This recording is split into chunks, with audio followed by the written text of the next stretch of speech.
And call to order the June 5th, 2024 City Council meeting to order. If you are able, please rise and join me for the Pledge of Allegiance. I pledge allegiance to the flag of the United States of America and to the republic for which it stands, one nation, under God, indivisible, with liberty and justice for all. Clerk, please call the roll. Councilmember Dothett. Here. Councilmember Baisden. Here. Councilmember Sonart. Here. Vice Mayor Nackstead. Here. Councilmember Daniel. Here. Mayor Gabriel is absent. And Councilmember Askin. Here. Thank you, Vice Mayor Nackstead. You have a quorum. Okay, thank you, Clerk. Council, before we get to the agenda and consent agenda approval, I would like to bring to your attention the lay-down materials that are here. Add item E1, Ordinance 3418-2024, an amendment memo for radio advertising from Councilmember Dothett. Add item E5, Resolution number 2024-20, attachment to Rec Center fees amendment memo from Councilmember Askins, and amendment memo to adopt a bench fees from Askin. Add to item E6, Resolution 2024-21, request to postpone indefinitely from administration. Add item G1, Resolution 2024-17, request to postpone from the city clerk, and public comment from administration. And finally, add item H15, discussion item, scheduling a work session with the Planning and Zoning Commission on the Comprehensive Safety Action Plan. That's from administration. Pleasure of council. Councilmember. I move that we add the additions to the packet as read into the record by the Vice Mayor and ask for unanimous. Second. Okay. Are there any additional revisions to the agenda or consent agenda from the council? Seeing none. Clerk, would you please read into the consent agenda items for the record? Thank you, Vice Mayor Nackstead. Approval of the regular meeting minutes of May 15th, 2024, brought to you by the city clerk. New business, action approval, bills to be ratified, brought to you by the administration. Action approval, special use permit to Crowley Fuels LLC for use of 35,000 square feet of apron space at the Kenai Municipal Airport for aviation fueling, brought to you by the administration. Action approval, special use permit to Empire Airlines, Inc. for use of 11,250 square feet of apron space at the Kenai Municipal Airport for aircraft parking, brought to you by the administration. Action approval, special use permit to Everts Air Fuels, Inc. for use of 30,000 square feet of apron space at Kenai Municipal Airport for aircraft parking, brought to you by the administration. Action approval, Fourth Amendment to the Agreement for Janitorial Services with Reborn Again Janitorial Services at Kenai Municipal Airport, brought to you by the administration. Action approval, special use permit to Kenai Aviation Operations LLC for use of 2,714 square feet of apron space at the Kenai Municipal Airport for aircraft parking, brought to you by the administration. Action approval, special use permit to United Parcel Services Company, Inc. for use of 4,000 square feet of apron space at the Kenai Municipal Airport for aircraft loading and parking, brought to you by the administration. Action approval, confirmation of mayoral nomination for a partial term appointment of Joshua Belter to the Airport Commission, brought to you by Mayor Gabriel. Action approval, confirmation of mayoral nomination for a partial term appointment of Samantha Springer to the Beautification Committee, brought to you by Mayor Gabriel. Introduction of ordinance number 3421-2024, increasing estimated revenues and appropriation in the Kenai City Airport snow removal equipment, visitor center, and public safety capital project funds to transfer residual balances from completed projects back to their original funding sources. Brought to you by the administration. Public hearing scheduled for June 19th, 2024. Introduction of ordinance number 3422-2024, increasing estimated revenues and appropriations in the general fund and public safety capital project fund for costs in excess of projected budgeted amounts for fire department flooring replacement phase 2, brought to you by the administration. Public hearing on June 19th, 2024. And introduction of number Ordinance number 3423-2024, increasing estimated revenues and appropriations in the general fund and personal use fishery fund for annual transfer from personal use fishery fund to the general fund for non-departmental expenses, brought to you by the administration, public hearing on June 19th, 2024, and that is your consent agenda. Thank you very much for that. Are there any public comments on any of the consent agenda items just read by the clerk? Seeing none, unanimous consent was requested. Are there any objections? Hearing no objections, the agenda and the consent agenda are approved. That gets us now to scheduled administrative reports. We have Joy Mariner with BDO USA with us tonight to discuss the fiscal year 2023 audit report. Welcome.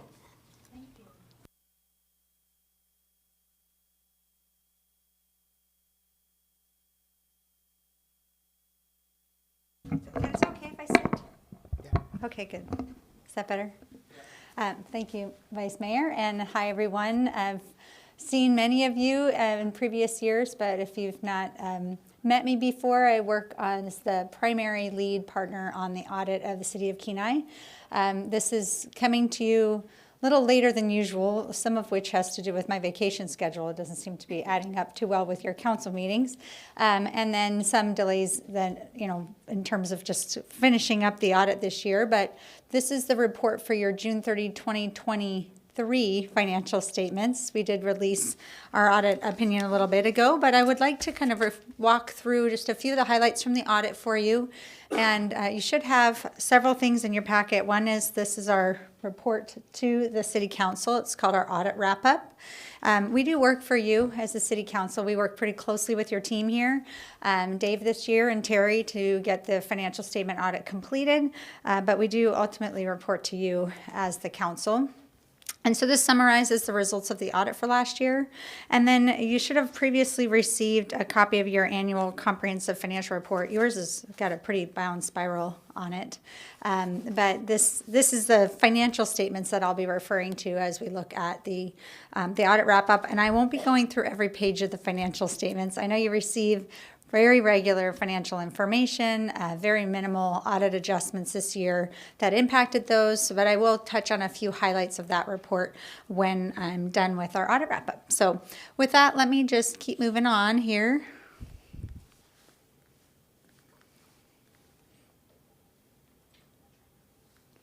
Oh, good. Now it's working. So a couple quick things. One here is status of the audit. This is a little bit, as I mentioned, we released our audit in March, so it was issued on March 29th. And here we are. I think it's June already. I'm not sure how that happened. But, a couple quick things on here. I know the words are a little bit small. But first of all, we did complete the audit. We follow generally accepted auditing standards. That's the same standards they use for audits across the country. But we also follow government auditing standards because you receive federal financial assistance. So that's a higher level of standard. It's a more robust standard. Requires us to be even more independent, to be very careful with the way we conduct our audit and make sure that we're looking at your compliance with laws and regulations, some of those kinds of things, not just audit of the numbers themselves. When you go down to kind of the third bullet point there, we did issue an unmodified or clean opinion on the financial statements. So that's one of the things that you as a council should be looking for, is a clean opinion. And then the fourth bullet point might actually be the fifth bullet point. We also issued an unmodified opinion for your single audit. So this is for your federal grant awards that we audited. We did audit the airport improvement program, and we issued an unmodified opinion on your compliance with your federal grants, as well as an unmodified opinion on your schedule of expenditures. So you're required to submit that to the White House. They get a copy of that report, and we'll talk about some of the results of the audit in a moment. But again, unmodified opinions for both your audit and your single audit this year. That's the highest level of opinion you can get. So that's great. And the last bullet point I'll just mention here that just thanks to your management team, this was a big year. Dave's first year in the finance director role. I think he came on in August. So he was helping us audit books and records that he was not in charge of because most of that had happened, all of that had happened after, before he had arrived. But so some of that was new to him in the audit process, but was able to get everything that we needed and always just a really solid amount of work that your team puts in to get all of our requests together. So a couple other quick things. Your statements do include some estimates. Not everything in your statement is a black and white number.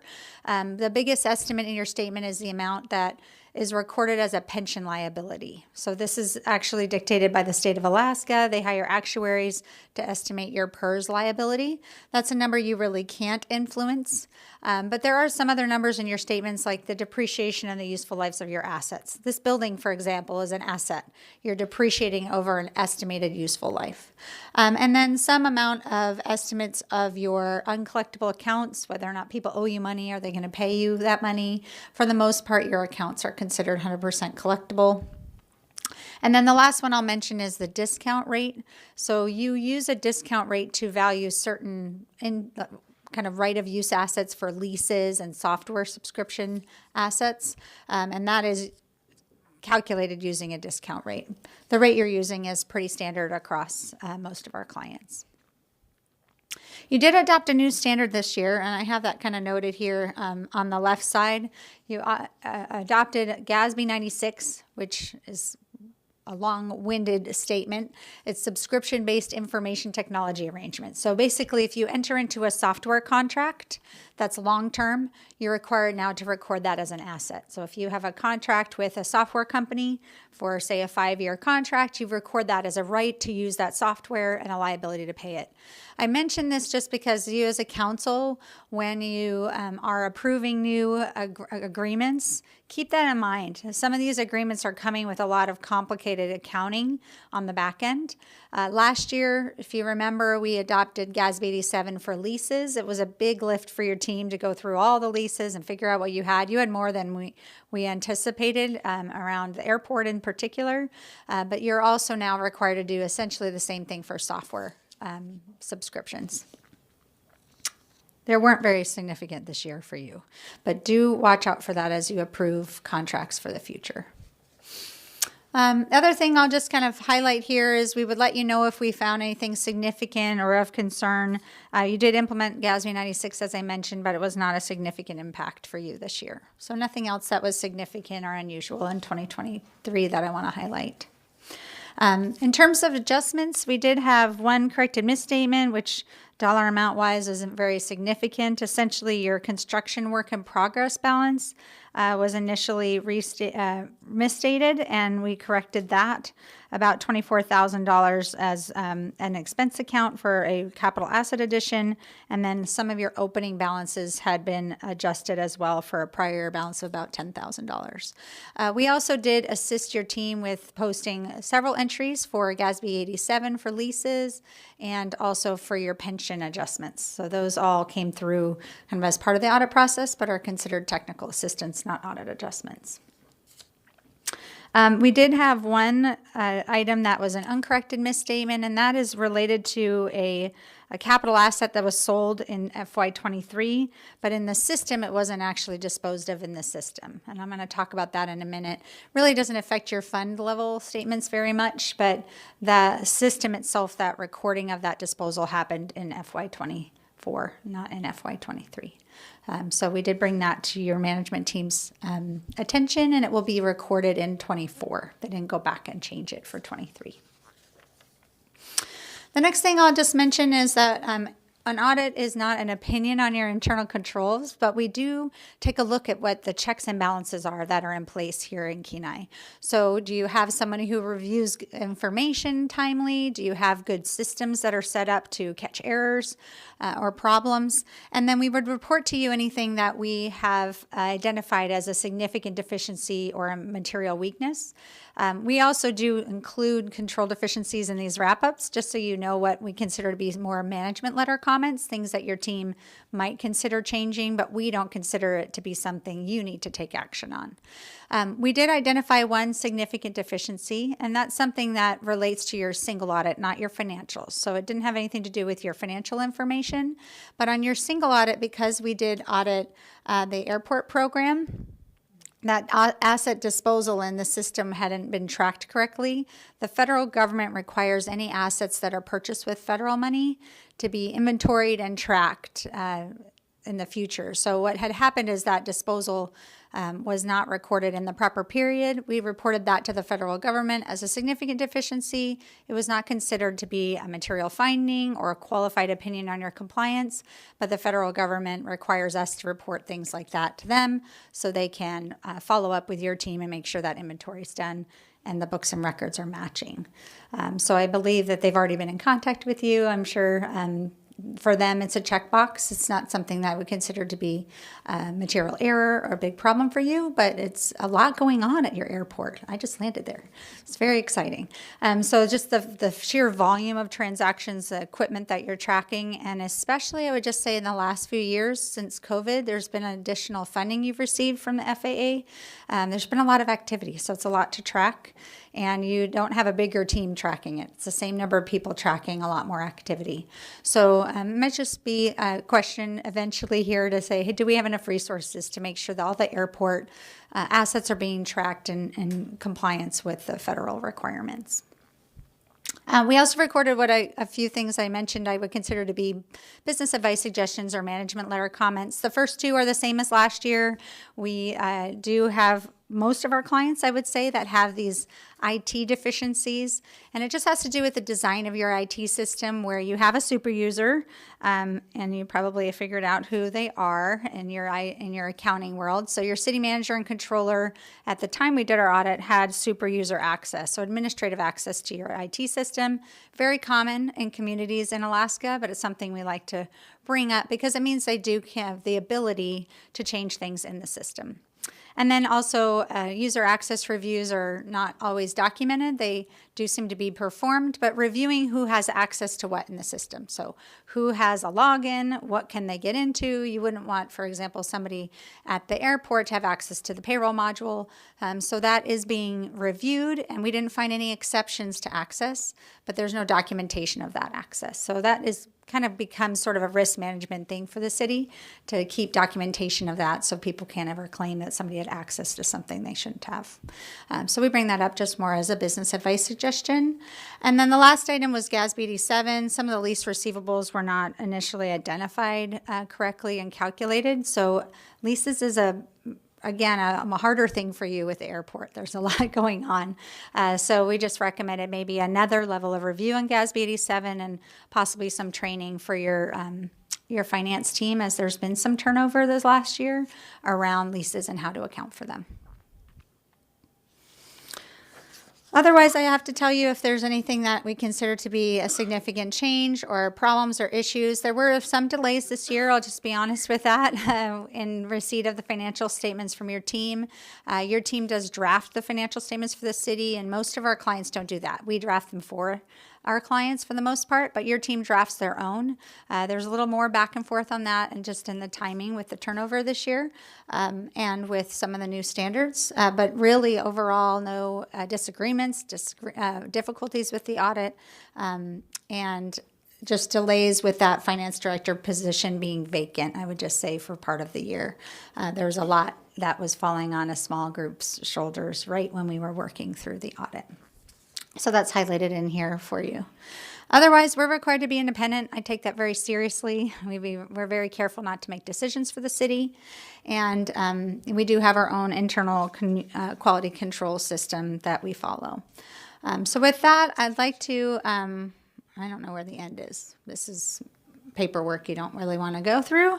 But I do want to cover a couple quick things on the financial statements themselves, but I want to pause for any questions on the wrap-up or the items that we discussed so far, if that's okay with you, Mr. Vice Mayor. Please. Okay. Any questions from anybody so far?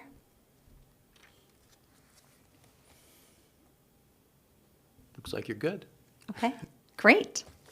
I know it's the most exciting part of your year when Joy shows up. Okay, the financial statements are, I don't know, Terry, 120 pages. Does that sound right? You sure you want to go through every one of them tonight in all your spare time? But I would like to cover just a few quick things. And unfortunately, we don't have this on PDF, but if you could follow along in your spiral bound versions, that would be great. And the first thing I want to mention is that your team has, I'm just going to the table of contents at this point. Your team's put together a lot of information here. I do this every year and remind you of what's in here because this is a very good and a very valuable tool for a city council person to use throughout the year. You have a transmittal letter, which gives you just an overview of what your city is and what happened this year at a very high level. So you can just read the transmittal letter to somebody if they ask you, well, who's the city of Kenai? What do you do? And the transmittal letter kind of walks you through a profile of the city. You also have your certificate of achievement that we received from last year with GFOA. That means your team has been submitting your financial statements to receive a high-level award for excellence in financial reporting. And then the other thing I'll mention here, besides the org chart and the list, is if you look under the financial section, is the management's discussion and analysis. That 11 pages, about 10 pages long. This is what you should read in your spare time. This gives you the answers for what changed and why.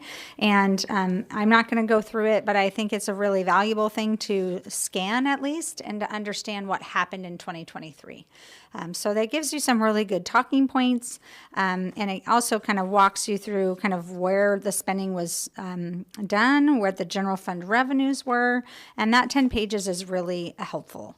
It also even tells you a little bit about kind of budgets, economic factors, and things that might affect your finances. So as you're preparing for your budget conversations, I know that's happening very soon, minutes maybe, having this at the ready when somebody says, hey, where is this money coming from? Well, you have audited numbers. Compare these audited numbers to the budgets that you're being given and ask why those changes are there. But I do want to quickly start with a couple of high-level things for you. If you could turn with me to page 22 and 23, which should be facing pages. This is your statement of net position. So this shows you at a point in time on June 30th what you owned in assets and what you owed to others in liability. This is for the whole city. And you can see your largest assets are property and equipment and service, what we call capital assets. And you also have a significant amount of equity in your central treasury. What's owed to others, the largest number there is your net pension liability. Again, the state dictates that number. You're paying your same 22% of wages over time. You're not going to pay that off. It's not what we consider to be long-term debt. And then you do have a little bit more still left on your bond principal. I think just over $700,000 still left on that bond. Let's look at the fund level, though, to get a little bit better of a story of what happened during the year. So if you go through to page 30 and 31, this gives you a picture. Instead of at a point in time, it kind of gives you a picture of what happened over time for the whole year. And the revenues are things coming in the door, $32 million, 32.6 in the governmental funds, the largest category of that being taxes and charges for services. I will say, generally speaking, you as a city are pretty well diversified. I don't always see a mix like this, where charges for services, intergovernmental, and taxes are all what I would consider to be significant. You do have a pretty good diversification of revenue, which is great. And then overall, when you look at the kind of bottom line number, it's hard to look fund by fund because your general fund does fund some of the other things, other funds that happen overall at the city. But overall in your governmental funds, you had a positive number, $2.13 million to the positive in 2023. I will mention that some of that has to do with your investment earnings. Those are very hard to nail down. If you remember 22, it was very low. In 23, it went back up. I don't remember what's happening in 24 because I haven't audited it yet. But it's been a pretty volatile few years. But even if you back out your investment income, it's a pretty solid picture. And investment income, because interest rates are so high, is looking pretty good for 2024. So that's a number that you can count on to some degree. There are transfers between funds. One thing to note on here is that the general fund funded $2.368 million of activities in other funds. Where did that money go? Largely to airport capital improvement, some to the airport fund itself, other non-major types of activities. And then let's look quickly at congregate housing. It's not necessarily everybody's favorite subject, but the congregate housing, I actually have a family friend whose mom lives there at your congregate housing house, I guess, facility. And I know you do a great service for the community. So let's talk really quickly about what's happening in that. It's called an enterprise fund because it's designed to charge enough money to cover its costs over time. That's the kind of the goal of an enterprise fund, is at least a break even. Your total enterprise fund there, if you look through to page 34, you generated $466,000 in revenue for the congregate housing fund, expenses of $510,000. I will just say though that $140,000 of those $1,000 of that expense is depreciation. So you are charging enough to cover your operating expenses if you back out depreciation. And all depreciation is the kind of the deterioration of the building, right? The use of the building itself. And so you are not covering enough to replace the building, but you are charging enough to cover cash for operations itself, to make enough money to pay the bills that are coming in on a regular basis. So this is something to consider as a council as you move forward in the future, as that ages and that infrastructure ages over time. That's really been the story since I've been your auditor. Not enough to cover bills, not enough to cover replacement costs. So you'll have to be planning for that eventually if you want to consider continuing that service for the community. And then I'll just mention that you have a lot of other great things in the statements that I'm not going to go through in detail today. You can thank me later, but I will just highlight for you that starting towards the back on page 105, actually, if you look at 104, you can see a summary of it, is your statistical section. This is another really good tool for you as a council member because it gives you financial trends, usually for 10 years, if the data is available, about your taxable sales, your sales tax rates, your debt, some economic and demographic statistics. And so I do find that my council members tend to refer to this section a lot, but it also has financial information too. So if you look, for example, on the if you look, for example, on page 106, you can see what's going on with governmental activities over the last 10 years, what your expenses were for 10-year periods of time. So I do find this to be helpful especially as you're preparing for the budget, but we look at it this way. We're looking for big trends, big things that change. Why is that so high this year? Or why is that so low? When you look at your comparative averages over time, and the demographics also feed into what we're expecting. If you were to suddenly have a huge influx of population, we would expect increases in sales tax and some of those other things as well. So with that, I know that you've all had a chance to peruse this and really read every page, so I'm sure you have lots of questions about it, but I'm happy to answer any specific questions you have, or Terry, if there's any other area you'd like me to highlight, I'm happy to do that. But I know I've taken a lot of time, and with that, I'll just pause. Thank everybody for their time and answer any questions you may have. Thank you, and we appreciate your time on this. Council, do you have any, Councilmember Dothett? Just for my information, what is intergovernmental revenues? What is that coming from? It's largely grants, federal grants, state grants. There's some other grants that you might get that come through the borough, that kind of stuff over time, but it's mostly federal in your case. Thank you.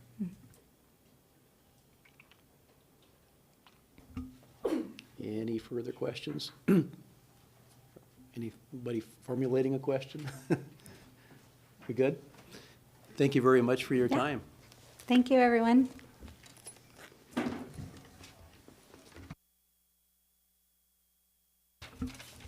Okay, that brings us to scheduled public comments, and we have none. And then we do have unscheduled public comments.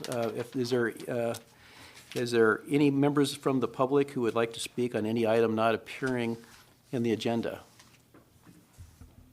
We have one.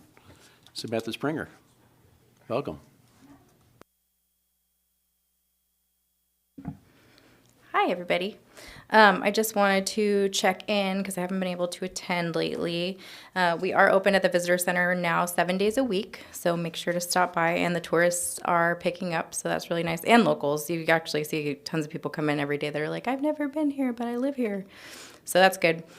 We do have food trucks registered to be at the Visitor Center for free all summer long. Right now, we have 3 different food trucks that have signed up throughout the summer, and we're hoping to get some more. So that's kind of fun. We've also teamed up with KPAL to have Rescue Puppy Thursdays. So if you want to come by and check out a cute little puppy and adopt it before I adopt all of them, that would be great.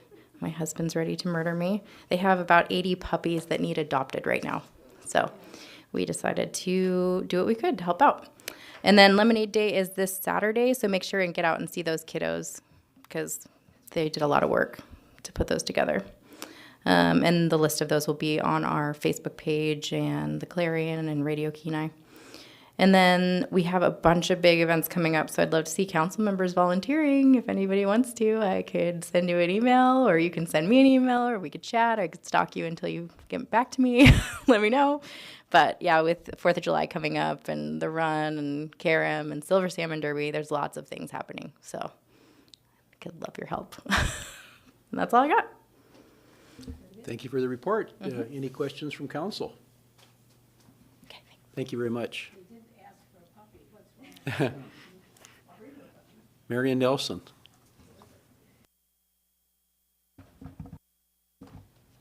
I understand I haven't been missed, so I had to make sure I came tonight. Thanks to a cough, I've been absent, so I'm glad to see you all again. A couple of things at the Arts Center. There's a lot going on. Thanks to some relatively new board members over the past year, we have more workshops all the time. These folks are wonderful. They take place in the back room, and they're for various ages. So it's kind of like they're covering the whole population base in the area as far as age is concerned. The other great thing is that I am not president of the board anymore, which means no more darn agendas. Yippee. I'm still on the board and certainly will be here at Chamber, etc. But Sandra Huss-Lewis, oh, God. Oh. Give me a minute. Who grew up here, went to school with Henry and my kids, and she is now the new president, and she's a great person. And one of the best things about her is she has the absolute gift that I do not have. She has a very organized mind, and she looks at things from with the perspective of organizing it and getting it organized, and it just is second nature to her. So when she came on the board, after she and her husband went to Japan for a few years and taught there, she was a teacher before that here, and they came back, and all of a sudden here's Sandra, and she's coming to board meetings. Yay, you're going to be on the board? No, I'm just going to, help out a bit here. So she started with the back room. She's kind of gone through the building along with other people to help too, but she's just absolutely marvelous. And then this last year, she started coming to board meetings. I guess that was predictable. I said, well, what are you doing here? And she said, well, I just wanted to see how you do things. And so now she's president of the board, and that's great. She's a very nice person. She has the perspective that we like to have on a board that's involved with city property and city buildings and everything else, and knows the school. Has a long history with the community. Sorry, those of you who don't know, I am a tearjerker person. So she is also an artist and produces work on a regular basis. So she's been participating in shows as well as helping get things very organized, and I have been peeling off of just about everything except what I want to do. So right now we have the show, I'm going to keep talking, by, what's his name here? Is this the right one? It is the right one.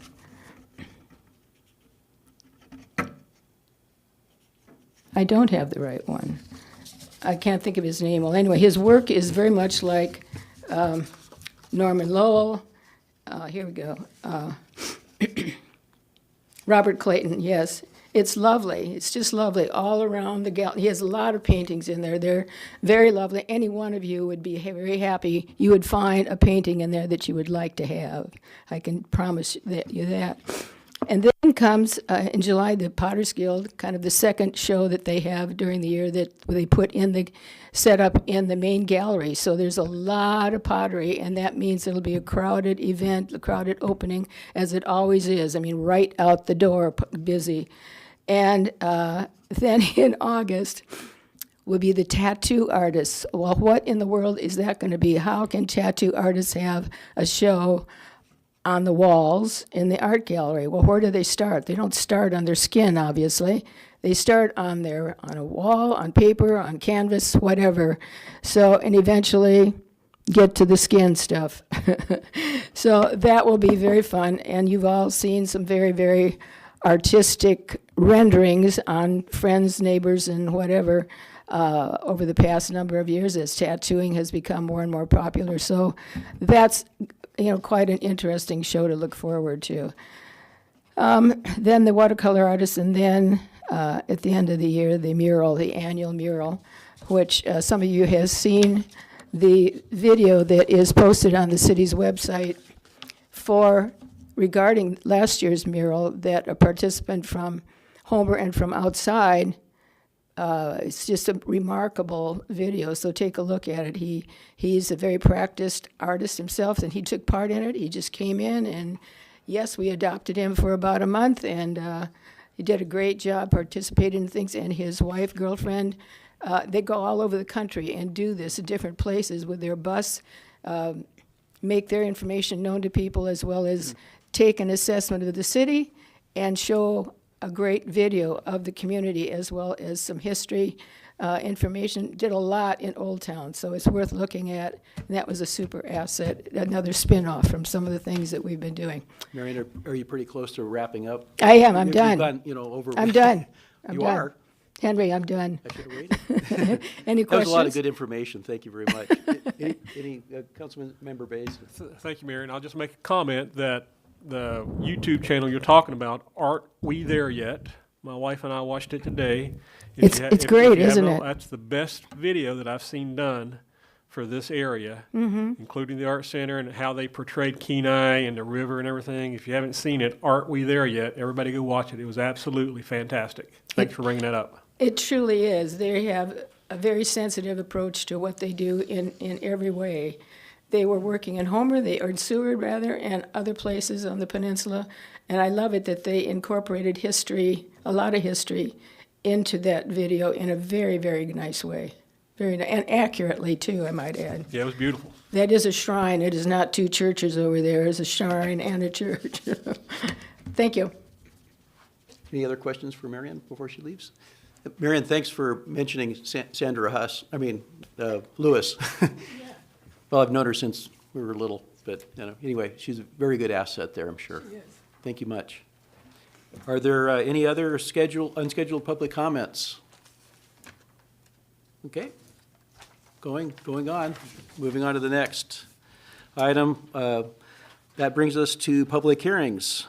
Item E, the first public hearing before us tonight is Ordinance 3418-2024, adopting the annual budget, salary schedule, and employee classification plan for the fiscal year commencing July 1st, 2024 and ending July 30th, 2025, and committing $4,499,039 of general fund balance for future capital improvement, brought to us by administration. Pleasure of council. Councilmember Baisden. I'd move to enact Ordinance 3418-2024. I'll second. And we have a second. Is there anybody from the general public that would like to speak to Ordinance 3418-2024? Mr. Dillon.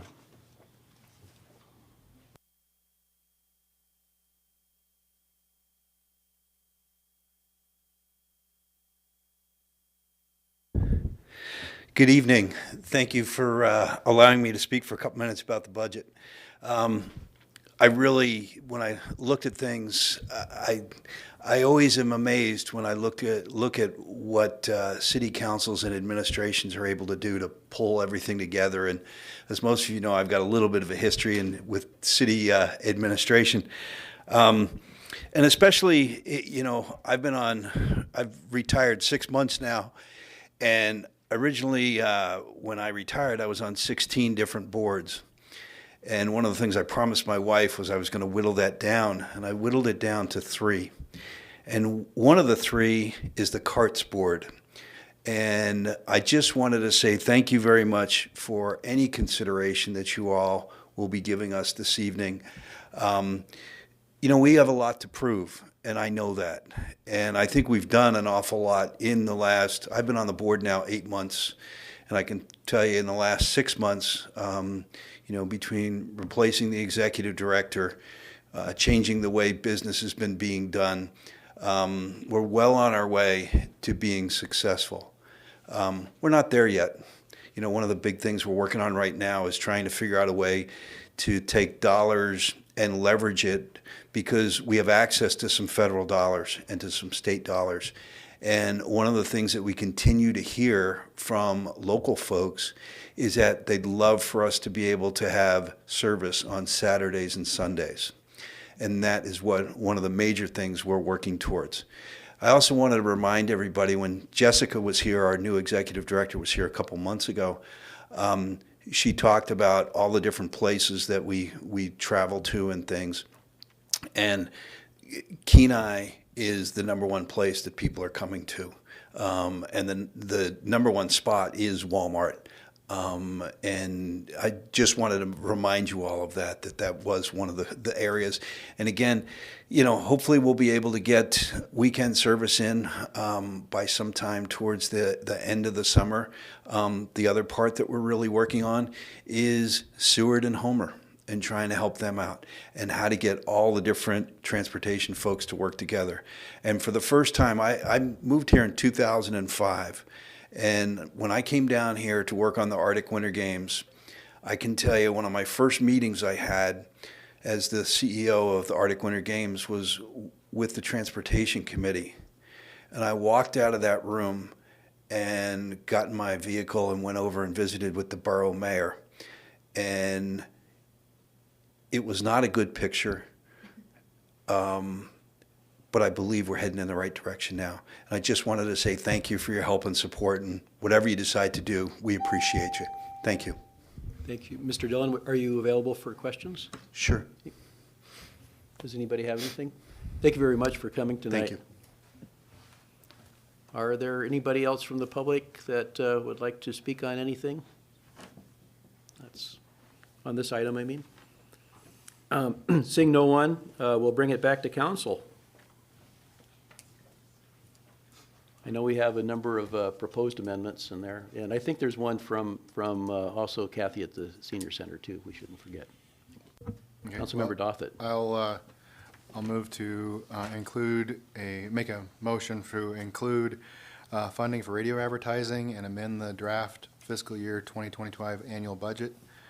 General Fund Legislative page 84, increase account number 4534, advertising by $7,920, and the General Fund Non-Departmental page 110, increase account number 45,340, advertising by $5,832, for an overall increase of $13,752 to the draft fiscal year 2025 annual budget document. And that would be original ordinance on 3418-2024. I'll second it. Okay, we have a second discussion. Just, if I may, Vice Mayor, just maybe from Councilmember Dothett, $7,000, any reason why that number? Oops. And I'd like to go back, if I can ask staff to kind of help with that a little bit, where those numbers originated from, if I could. City Manager. Thank you, Vice Mayor. Councilmember Dothett, we, at the request of the mayor, during the budget process, reached out to one local provider and received a quote that provided radio advertising not only to promote council meetings and other scheduled meetings of our bodies, but also would provide an amount of money or radio advertising for other types of city events.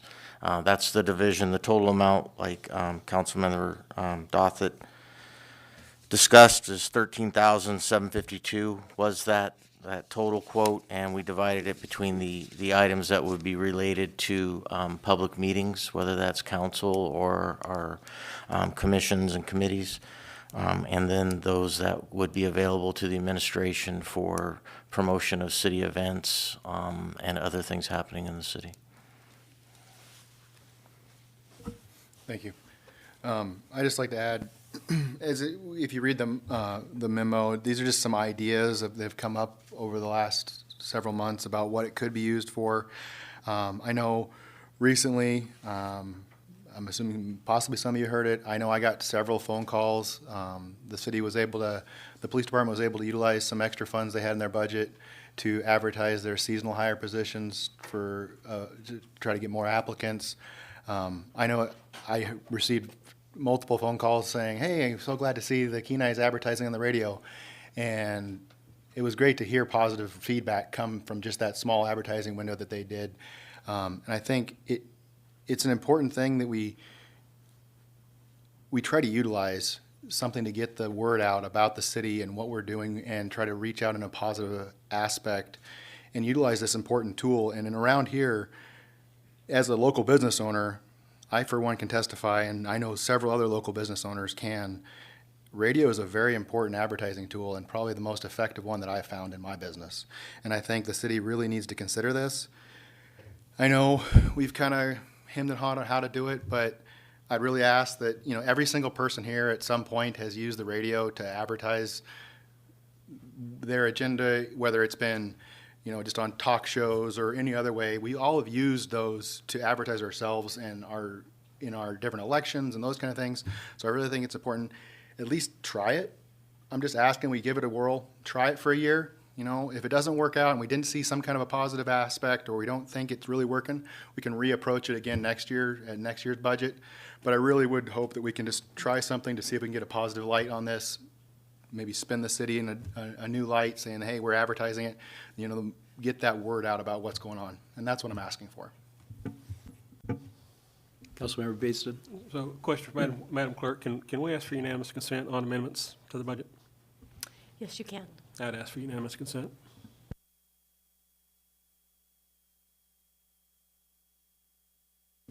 Are there any objections to unanimous consent? And seeing none, the motion does pass. So that brings us back to ordinance 3418, 2024 as amended. Councilmember Raskin. I move to include funding of $2,500 for Central Area Rural Transit System, CARTS, and amend the draft 2025 annual budget document. General Fund Legislative, page 84, increase account number 5047-grants to agencies by $2,500, and General Fund Legislative, page 85, include in the itemized list for 5047 grants to agencies, Central Area Rural Transit Systems, Inc., $2,500. We have a motion. We have a second. Second, unanimous. Any council discussion? Yeah, I would like to make an amendment to that motion and increase the carts to the $5,000 of the original ask. I'll second that one as well, and unanimous. So we have a second to the main motion. Yes. Is there any further discussion on the amendment to the amendment? I just want to thank Councilmember Duffett for bringing that forth, because if he didn't do it, I would have. Really appreciate you coming out and presenting as well. CARTS is definitely going places, no pun intended, but it is exciting to see positive movement in the right direction and hopefully getting more benefit to more users. So thank you for bringing that up. I really appreciate that. Any further discussion on that? Councilmember Baisden, do you have? Okay. Unanimous consent was requested for the amendment to the amendment, so the amendment to the amendment passes. And Madam Clerk, since it's, do we need to go back to the main amendment? Okay, which also was requested to, for unanimous consent, if I'm not mistaken. Is there any further discussion on that? Seeing none, the amendment passes for carts. Count.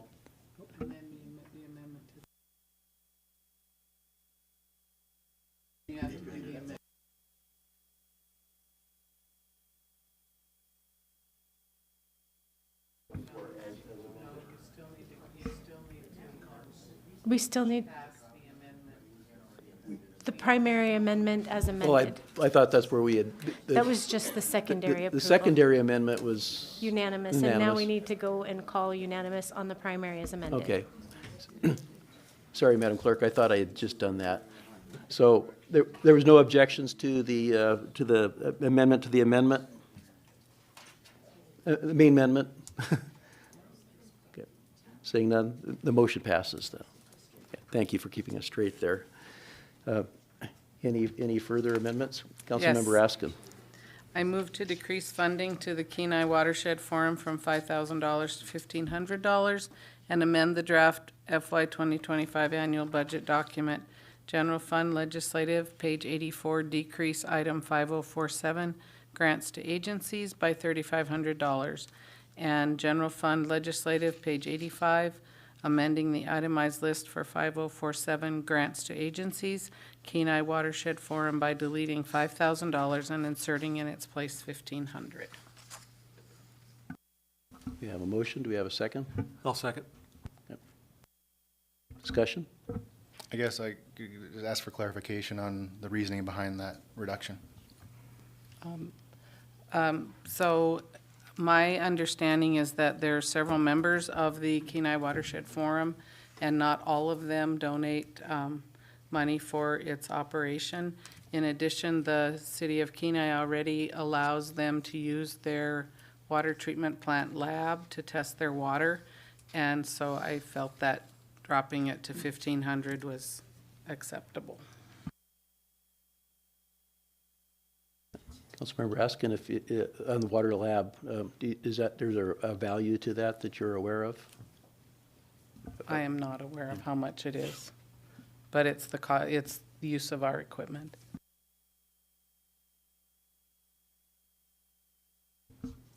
Any further questions or comments?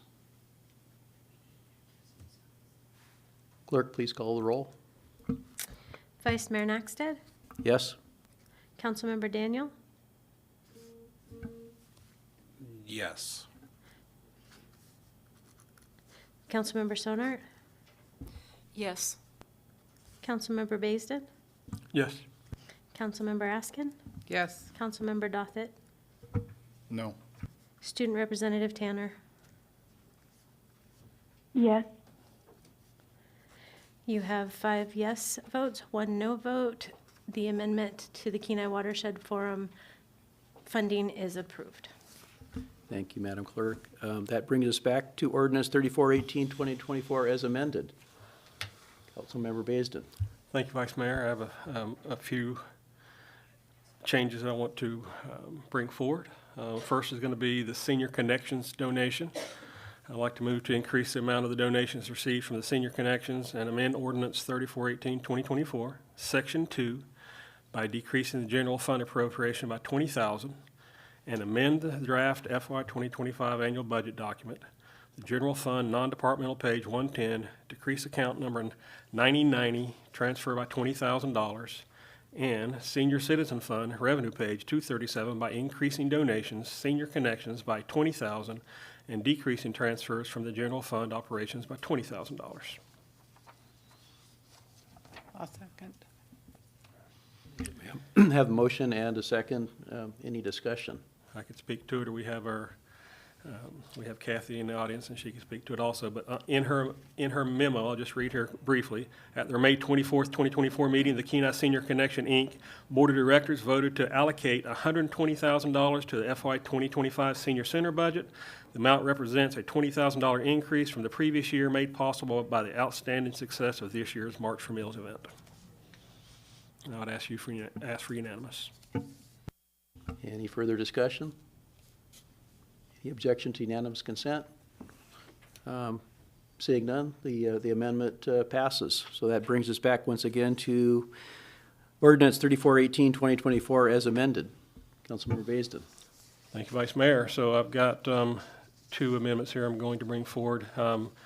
We had great budget conversations over the last month with administration and with our directors. I'm going to talk about public safety here, specifically dealing with firefighters to begin with. I moved to increase the range for the fire captain from a 21 to 22 and amend ordinance number 3418, 2024, section 5 by increasing the class code 311 fire captain from range 21 to 22 and amend the draft FY 2025 annual budget document, general fund, fire page 132, increase the salaries and benefits section by $7,483 and increase the class code for fire captain from range 21 to range 22 throughout the draft FY 2025 annual budget document accordingly.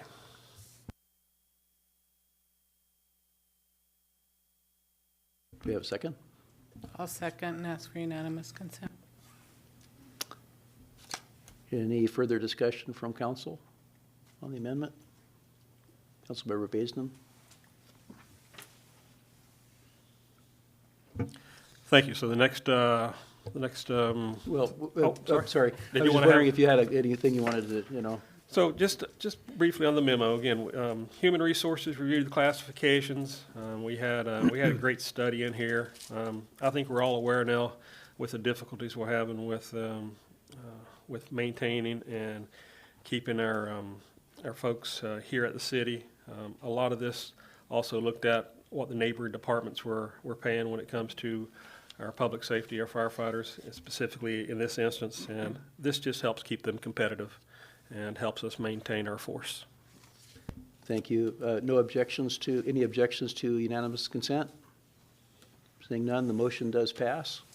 So that brings us back to ordinance 3418, 2024 as amended. Councilmember Baisden. Thank you. So the next one that I have is I move to include qualifications pay for our public safety dispatchers. Adjust recognition entitlements for paramedic certification for eligible fire department grades and amend the draft FY 2025 annual budget document. General fund fire page 132, increase the salaries and benefits section by $25,504. And the general fund communications page 137, increase the salaries and benefits section by $2,996 for an overall increase of $28,500 to the draft FY 2025 annual budget document. Do we have a second? Second. Okay. Motion and a second. Any discussion from council? Councilmember Baisden. Thank you, Vice Mayor. I'm going to read a few things in the memo here, specifically dealing with our public safety dispatchers. I think a lot of you have probably heard me during our budget discussions with our police chief. I think our public safety dispatch positions are probably some of the most difficult that we have here within the city.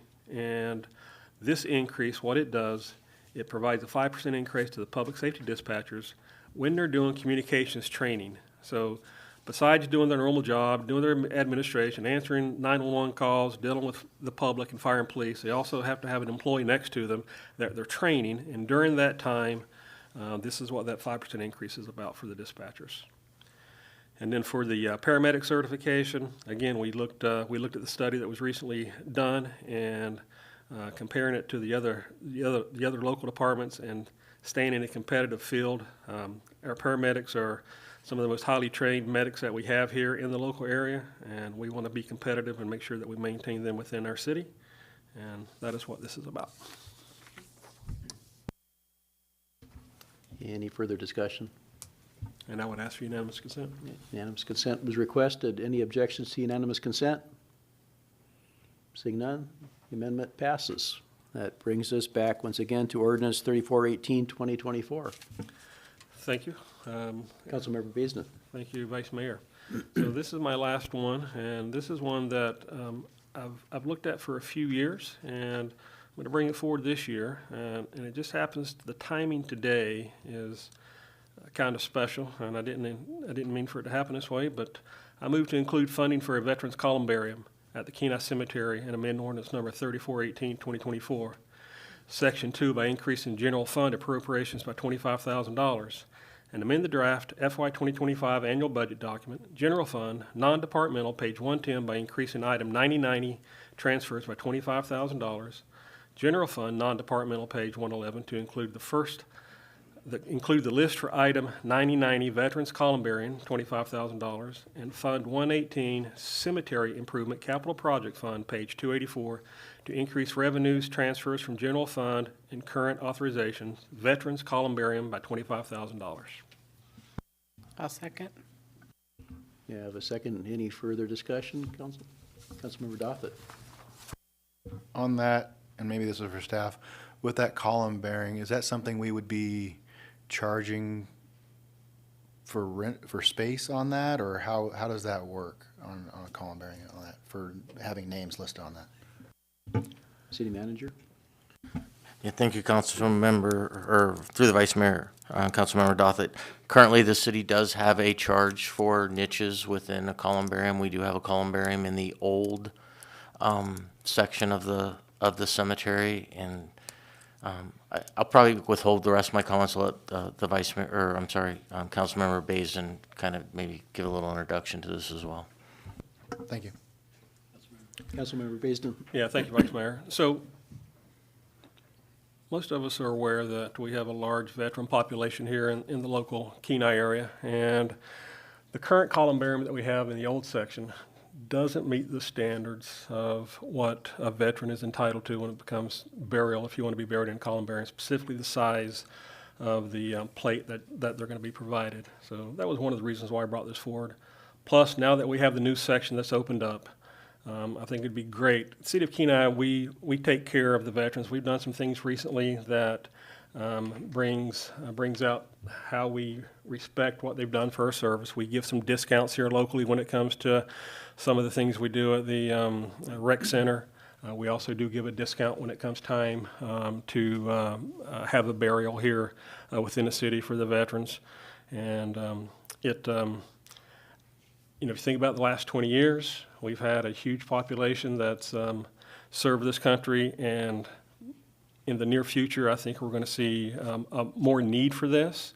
And it just so happens today, I'm looking at some of the things on social media and contacting with friends today. And, today at this time, just a few hours ago, 1944 D-Day took place. An aircraft was flying over Normandy right now, and approximately 20,000 parachuters were being dropped over France to liberate them. So perfect timing for what takes place. That's just one example, and I think this would be a great thank you for us to set something up. I picked $25,000. It was kind of probably a low number because I also want to get the local community, our veterans involved. If we need more than that, I think we could easily raise it, and this was just a start.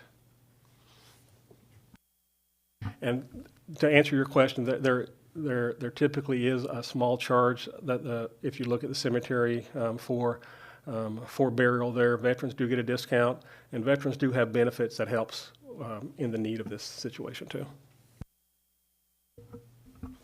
Councilmember And Dothett? then with this four column, it would fit the need for the veterans, but it would also be usable for other non-veterans, or is it just veterans only? The intent for this, so we already have one that's set up for general use. This would be specifically set up to identify for veterans, and I'm looking at it at being a veterans type of memorial. Okay, thank you. Councilmember Baisden, how many slots, or do you anticipate this columbarium to have? How many would it occupy?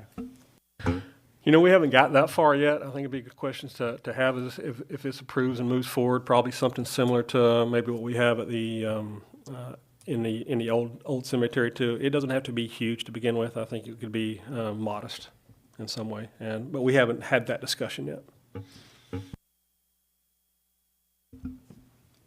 I'm assuming these are something that can be added on to or designed to be added on to. So this essentially could be a phase 1 and phase 2 and so on and so forth, as needed if be, or in that design phase, we could think of something doing like that. Okay. I think all that would be discussion that would take place if this was approved, yes. Okay, any further discussion on the amendment? Was unanimous I'll consent ask for requested? unanimous consent. Any objections to unanimous consent? Seeing none, the motion passes. That brings us back to ordinance 3418, 2024 as amended.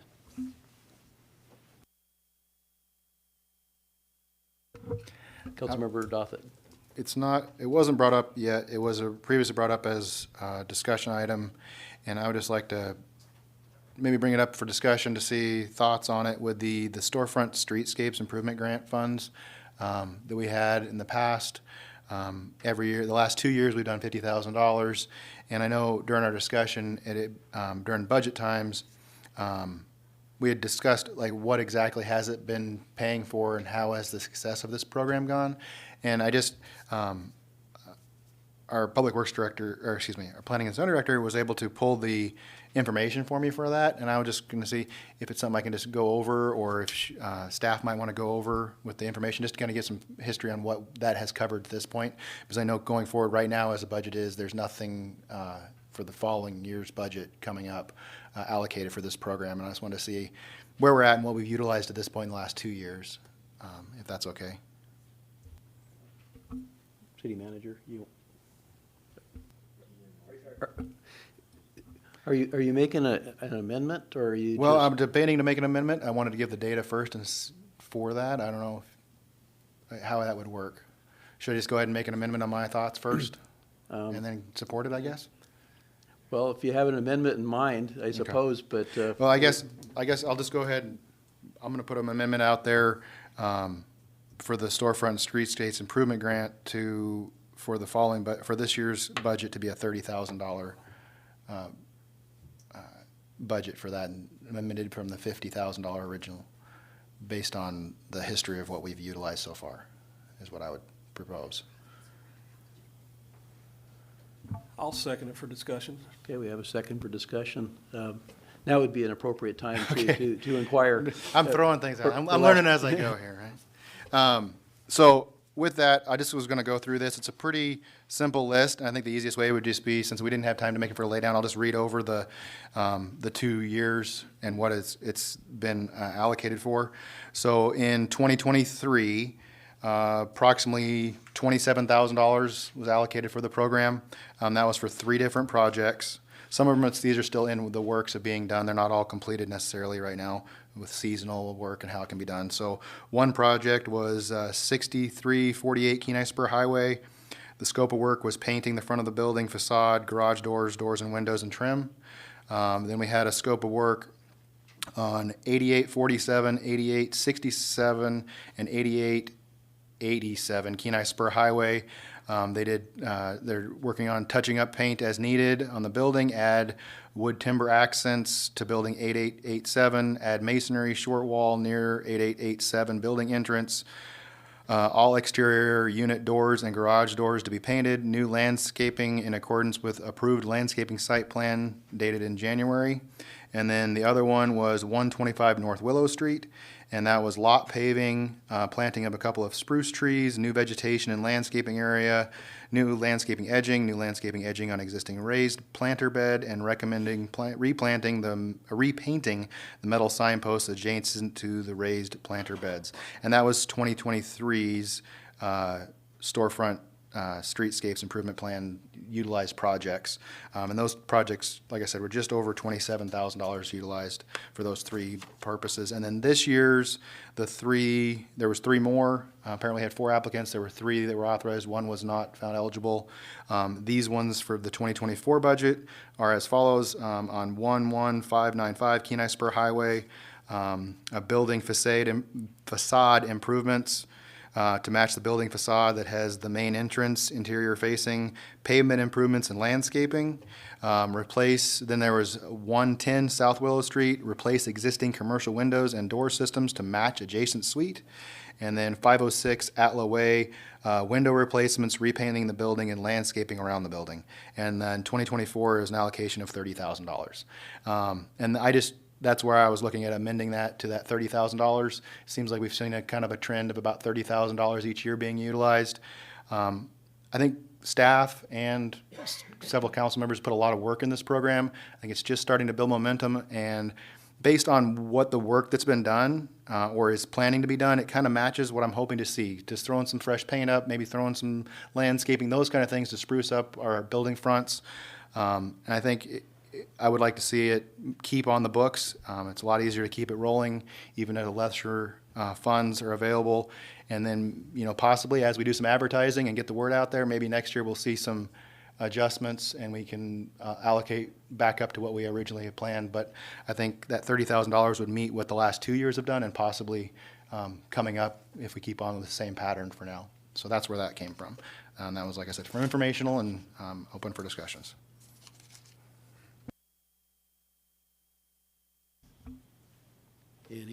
Any questions of Councilmember Dothit?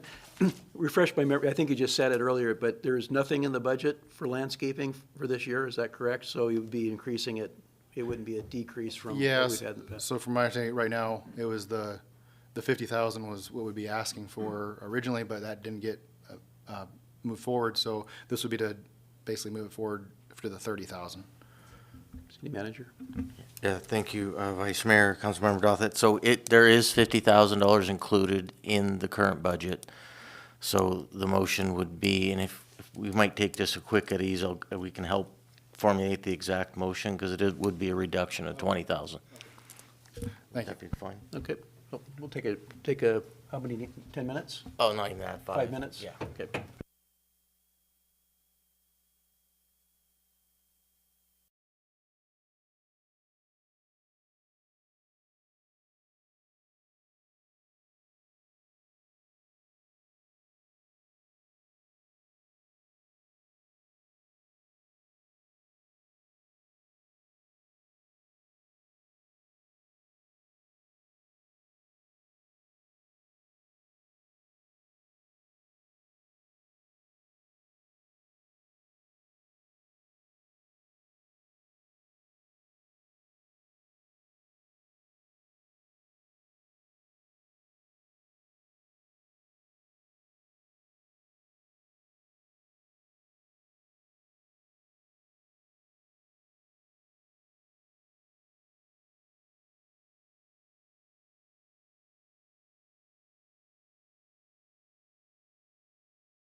Back on the record? We're back on the record here. Councilmember Doffett, did you have an amendment to your motion? I have a motion to make. Motion to make. Okay, well, I think you already made a motion. Are you withdrawing I have an the previous? official motion to make in proper wording. Would that be a way to say it? Is that? Yeah, this is just correct. Okay, go, proceed. Okay. I'm going to make a motion to amend the draft fiscal year 2025 budget documents as follows. General Fund, Land Administration, page 107, account 001-416-5047, grants to agencies, to decrease the proposed budget amount by $20,000. Second. I'll second and ask for unanimous consent. Any further council discussion? Seeing none. Any objection to unanimous consent? The amendment passes. So that brings us back to ordinance 34-1824 as amended. Any further discussion? Before, if there isn't any, I'd like to go ahead and take a 15-minute recess, since we just took, but and that would be to allow administration to run the numbers, and then we'll come back with an amendment to the budget, based on the amendments we have. So it'll be 15 minutes or as long as administration takes.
we're back on the record. We're back to ordinance 3418, 2024 as amended. Councilmember Raskin. Thank you, Vice Mayor. I move that we amend ordinance number 3418-2024, title and section 3 as follows.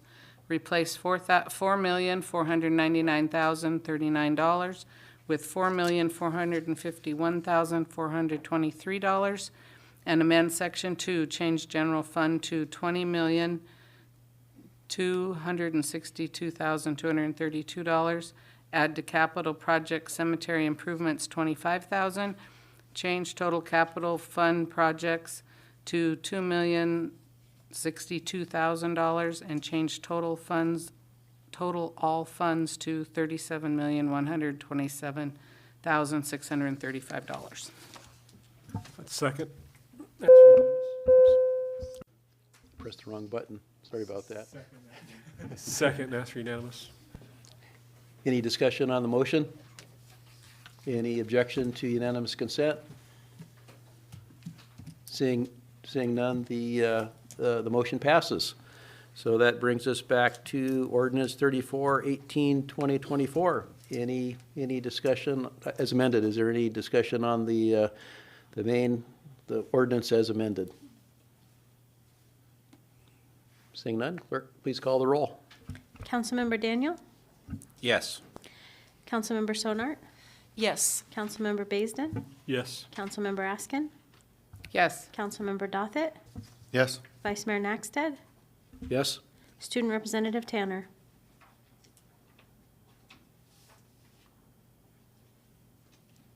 I see she's still out there. I see Student Representative Tanner's online. I'm not hearing her, though.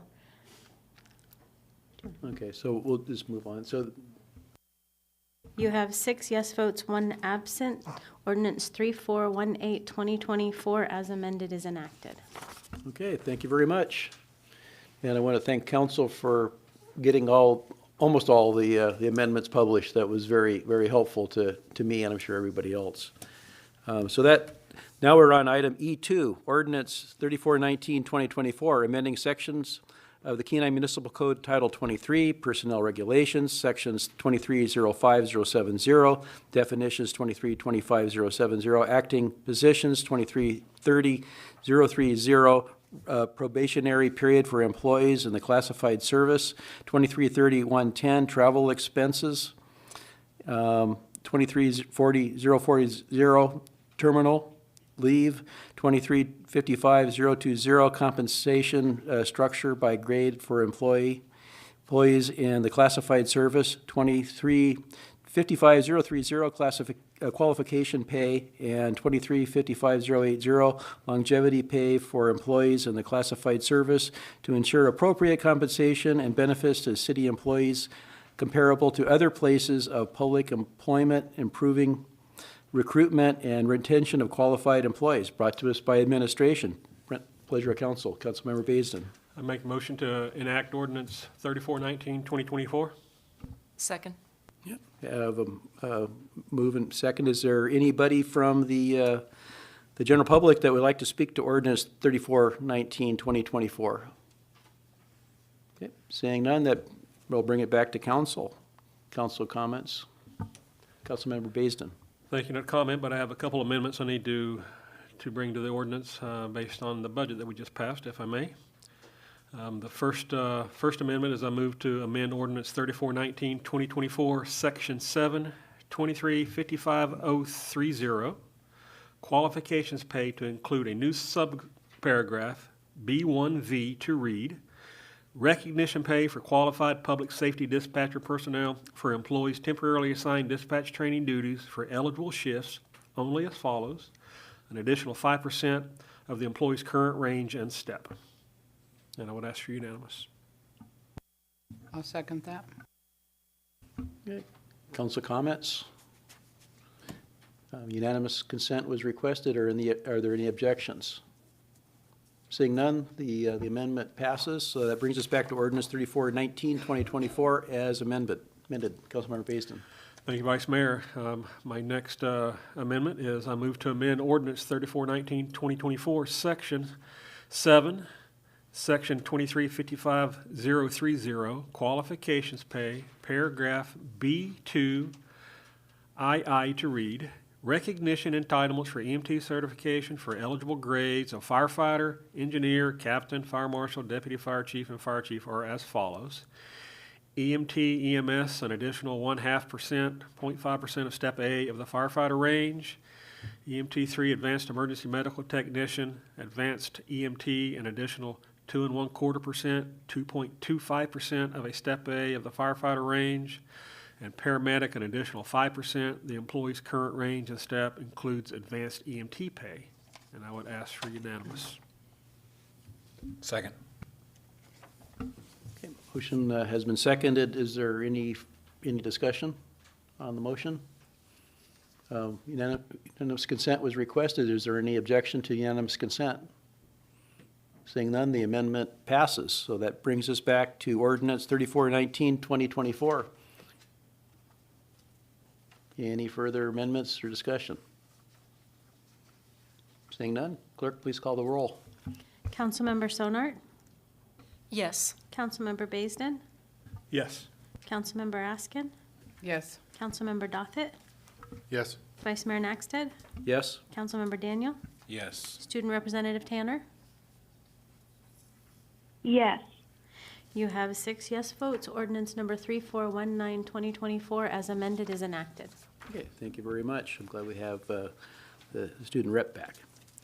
Next, we have item E3, ordinance 3420, 2024, increasing estimated revenues and appropriations in the general fund and municipal roadway improvements capital fund, and awarding a construction agreement and corresponding purchase order for the 2024 Lilac Lane roadway improvement project, brought to us by administration. Pleasure of council. Councilmember Baisden? Thank you, Vice Mayor. I would move to enact ordinance 3420, 2024. I will second. Moved and seconded. Is there anybody from the general public that would like to speak to ordinance 3420, 2024? Seeing none, it brings us back to council. Councilmember Baisden. Maybe an overview from the city manager so the public can understand what we're doing. City manager. Thank you, Vice Mayor, Councilmember Baisden. So the city over the last winter did a design to correct some failing shoulders and asphalt on Lilac Lane here in Kenai. We completed that design, and we subsequently went out to bid for the project. We actually received 2 bids, which is one more than we have been receiving. So it's really exciting. We're glad to see that. Actually, the 2 bids were slightly less than the engineer's estimate for what we're planning to award, which is great news also for us. I hope that's an indication of the bidding environment to move forward. But this ordinance will appropriate the necessary funds. We had funds appropriated for the design phase. This gives us the funds to go to construction and allows us to enter into a contract with, help me here, Mr. Curtin, Peninsula Construction. So if there's any questions, I'd defer to the capital project manager or public works director to answer. Any further questions? Clerk, please call the roll. I just need to make an announcement. I probably need to make an announcement on this for me. I probably need to recuse myself from this as a property owner on this street, I'm guessing. Probably best. Well, do you have, city attorney, does that constitute a? I don't think so in this case. I think you're fine because we're just awarding a contract to a contractor. Okay, I just wasn't sure if it was something I should let it know that I was a I property owner. on appreciate the street. disclosure. And I would agree with that, too. Clerk, if you call the roll, please. Councilmember Baisden, Yes. Councilmember Askin, Yes. Councilmember Dothit, Yes. Vice Mayor Naxted, Yes? Councilmember Daniel, Yes. Councilmember Sonart, Yes. Student Representative Tanner. Yes. You have 6 yes votes. Ordinance number 3420, 2024 is enacted. Okay, thank you. That brings us to item E4, Resolution 2024-19, fixing the rate of levy of property tax for the fiscal year commencing July 1st, 2024, and ending June 30th, 2025, brought to us by administration. Pleasure of council. Councilmember Askin? I move we adopt Resolution 2024-19. Second. Is there anybody from the general public that would like to speak to Resolution 2024-19? Seeing none, we'll bring it back to council. Who's on first this time? Councilmember Baisden. No, well, thank you. I was going to ask the city manager just for the, just for our audience to maybe explain what the mill rate is going to be this year compared to the last few years. City manager, thank you. Thank you, Vice Mayor, Councilmember Baisden. So this establishes our mill rate at 4.35 mils. That's the equivalent of $435 in tax on each $100,000 of taxable assessed value. 4.35 mils is the same mill rate in the city of Kenai since fiscal 2015. So this will be the 11th consecutive year of this mill rate.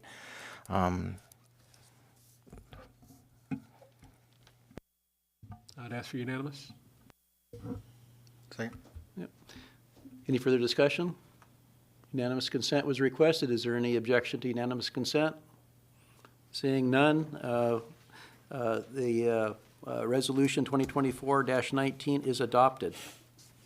So now that brings us to item E5, Resolution 2024-20, amending the compensation schedule of rates, charges, and fees to incorporate changes included in the fiscal 2025 budget to include adjusting airport fees, water fees, sewer fees, and adjusting the monthly rental rates of Vintage Point, brought to us by administration.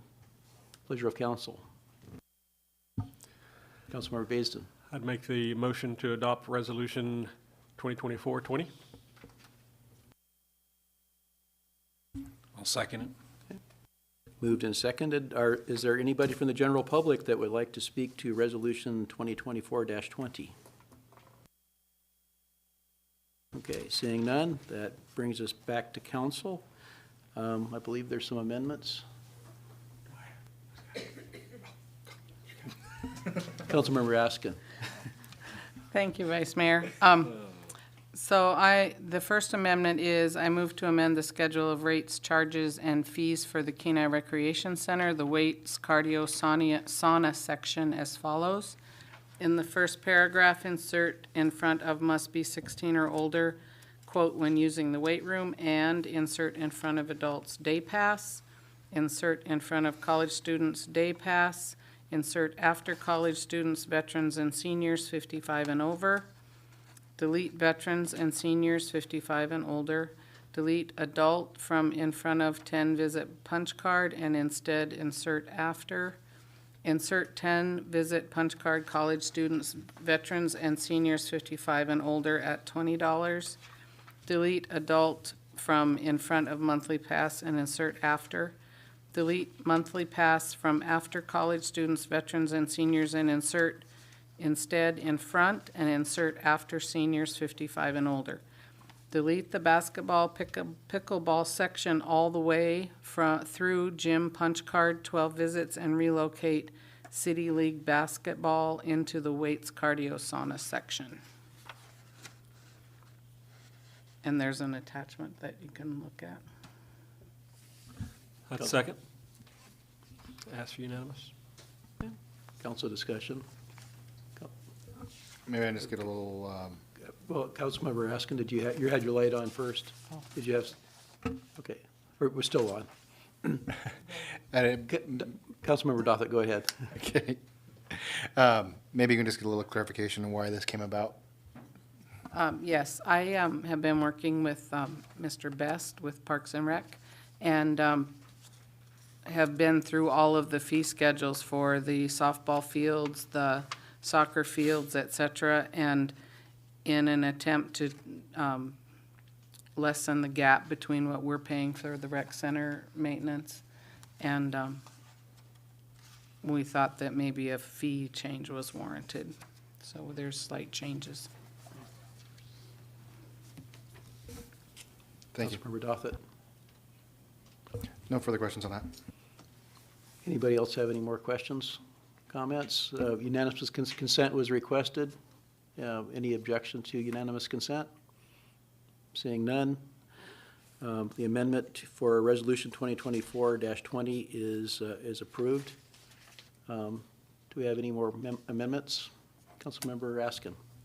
I move to amend the schedule of rates, charges, and fees for racquetball and volleyball court rentals by combining the two as one and increasing the fees. Include after racquetball the words "or volleyball" and increase the cost from $10 to $15. Insert after racquetball and before punch card the words "or volleyball" and increase the cost from $80 to $120. Delete adult volleyball $12 and volleyball punch card 10 hours, all ages, $100. I'll second. Council discussion?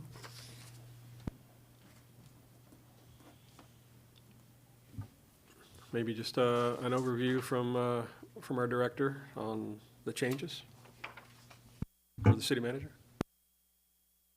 Go ahead. I'm going to defer to Tyler, our Parks and Rec director. So is that, Councilmember Bazin, was that specifically to the racquetball and volleyball changes? Yes. Yeah. Overall, we provide equipment for both those activities. And if you look out through other facilities, $15 is more of a standardized rate through that. So as I was reviewing rates with Councilmember Askin, that's something I looked at. I looked at comparable fees to other facilities, and a lot of them are switching over to just one fee to rent the space, whether it's racquetball, volleyball, or other things that happen in that room are LARPing, live action role play. And some people will set up karate sessions in there as well, or some kind of types of martial arts. So just setting one flat fee for it. Thank you for that. Any further discussion on the amendment? I'd ask for unanimous. Okay, unanimous consent was requested. Is there any objections to unanimous consent? Seeing none, the amendment passes. So that brings us back to Resolution 2024-20 as amended. Further discussion? Councilmember Raskin. Oh, did you declare that one passed? Yes. I have a third amendment. I move to amend the schedule of rates, charges, and fees for parks and recreation facility rental per hour to delete nonprofit youth athletic programs free.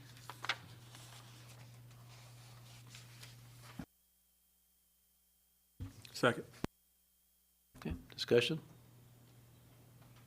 What this does is, the rental rates would be $50 per hour for the whole gym, $25 an hour for the half of the gym, and the nonprofit youth athletic programs would not be using it for free anymore.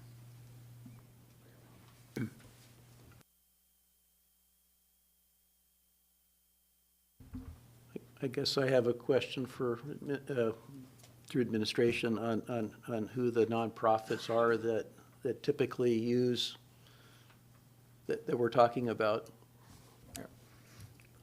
The main nonprofits are usually through the school system and are the sports teams, and then secondary to that is Boys and Girls Club.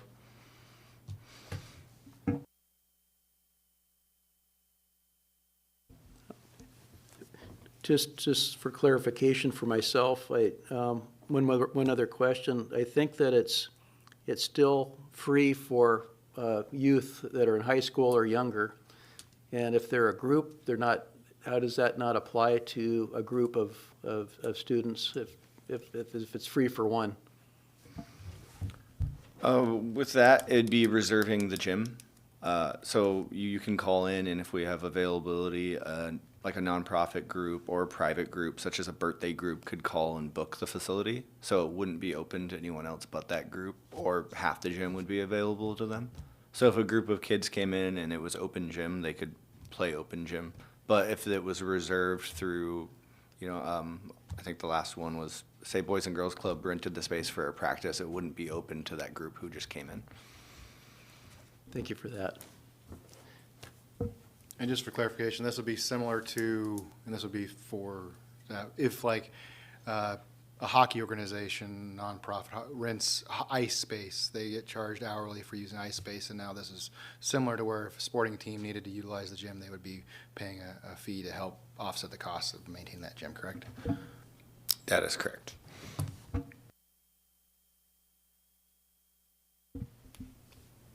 Councilmember Sonart. Thank you. Just for clarification to Director Best, specifically the schools, like Kenai Central, Kenai Middle, if Kenai Central's hockey team uses our multipurpose facility, from what I'm hearing you say is they have to pay the hourly fee to use the ice rink, correct? Yes, they pay the same hourly fee as any other organization for the facility. Okay, and then in years past, I know when there's multiple sports going on in schools and different things happens, sometimes for example, our basketball teams get shuffled off to the rec center gym. So what I'm hearing, if I'm understanding this correctly, then the schools would be charged if they sent their basketball team over to practice? Yes, that would be correct. They would call us and book a reservation, and then we would bill them for at a rate of $50 an hour if they rented the whole gym. Okay, thank you.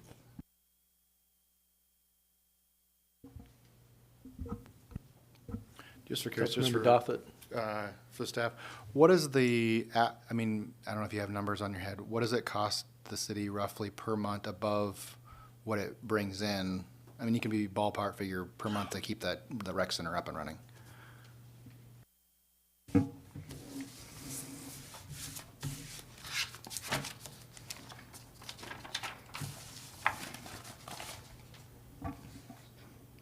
So with the numbers I have right now, it roughly cost us $197,000 and $197,865 to operate, and it brings in $47,000. So it's about, the city supplements about 20% of the cost to operate the building. And for another scenario in there, like the ice rink with our fees and everything covers 67% of the operational cost. I'd like to let the city manager make a comment here.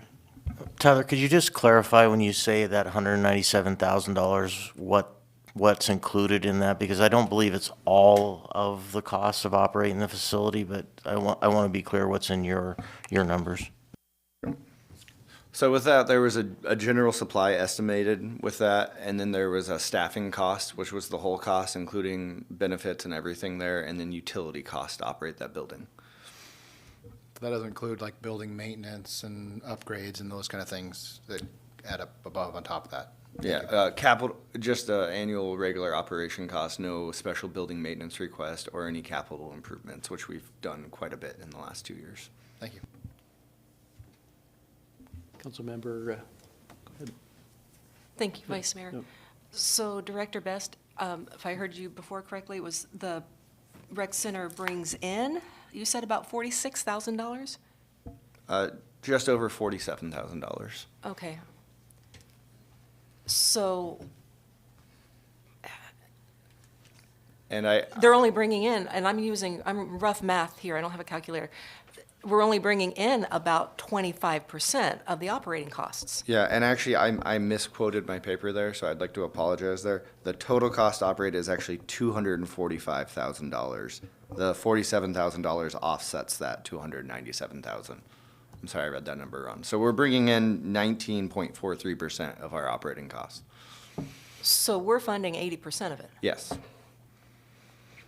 And just for everyone's clarification, on all of our other facilities where we reviewed this and everything, that supplementation rate, like at the ice rink again, was 67%. But like at our fields where there's no cost, our the groups do volunteer time and put in maintenance on the fields, and we accounted for those costs. And the supplementation rate we kind of do is 50-50. It kind of falls down to. So the outlier in this whole thing we were looking at was the rec center at being an 80-20 split. Thank you. Councilmember Baisden. Thank you. I think, in my view here, I mean, it's a nominal fee. It's not a huge increase. As a parent, I've got kids involved in multiple sports, and, you know, whether I'm paying it directly through my meal rate, sales tax, or a user fee, it's going to be paid. And I think, as Director Best kind of states here, is that most of us know that, you know, these type of situations are never going to fully pay for themselves, and I don't think this is out of line. So I'll support it. Any further discussion? I would ask for unanimous. Unanimous consent was requested. Any objections? Seeing none, the amendment passes. So that brings us back to Resolution 2024-20 as amended. Councilmember Raskin. Thank you, Vice Mayor. I have one final amendment. I move to amend the schedule of rates, charges, and fees for Parks and Recreation, parks, gazebos / gardens, to change the fee from $595 to actual costs, and clarify that actual costs are for the bench, freight, and installation, and ongoing maintenance is included with the purchase. I'll second. Moved and seconded. Any discussion? Do we have I know it's, Councilmember Dothett, go ahead. yes. With the current fees, you know, we had been charging $5.95, and it did mention that the costs have gone up. Do we know a ballpark on today's roughly what this fees increase was going to look like? I will say, so a standard bench is usually, with memorial benches, are between 6 and 8 feet. And the last time we did one of these, we had to modify it to a 4 foot, and the bench itself was $800, and to get it landed here and assembled by staff and everything was $1,200 for a 4 foot bench. So those costs have gone up around there. Where an 8 foot bench would probably add a couple $100 more to that. Thank you. So the costs have substantially increased in this since this was originally written. Any further discussion? Was unanimous consent requested? I'd ask for unanimous consent. Okay. Any objections to unanimous consent? Seeing none, Resolution 2024-20 is adopted. So that brings us to item E6, Resolution 2024-21, authorizing a budget transfer in the Airfield Fund Airport Department for amounts in excess of budget brought to us by administration. And I want to point out that there is a lay down recommendation to postpone indefinitely. But we need a motion to approve first. Move to adopt Resolution 2024-21. I will second. Councilmember Baisden. I'd move to postpone Resolution 2024-21 and ask for unanimous. I had it right here. But Did it, you're Sorry. good. So. And ask for indefinitely, sorry. Is there a second on that? I'll second it at least. Okay. Any objections to the motion to postpone indefinitely? Seeing none, Resolution 2024-21 fails, or is postponed indefinitely. That brings us to item E7, Resolution 2024-22, authorizing budget transfer in the Airport Terminal Improvements Capital Fund and awarding the contract, or the construction contract and corresponding purchase order of the airport landscaping project brought to us by administration. Pleasure of council.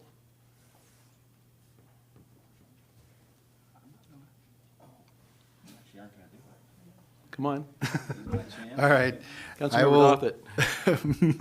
I was trying to give somebody else the thunder here, but Resolution 2024-22, authorizing a budget transfer in the terminal improvement capital funds.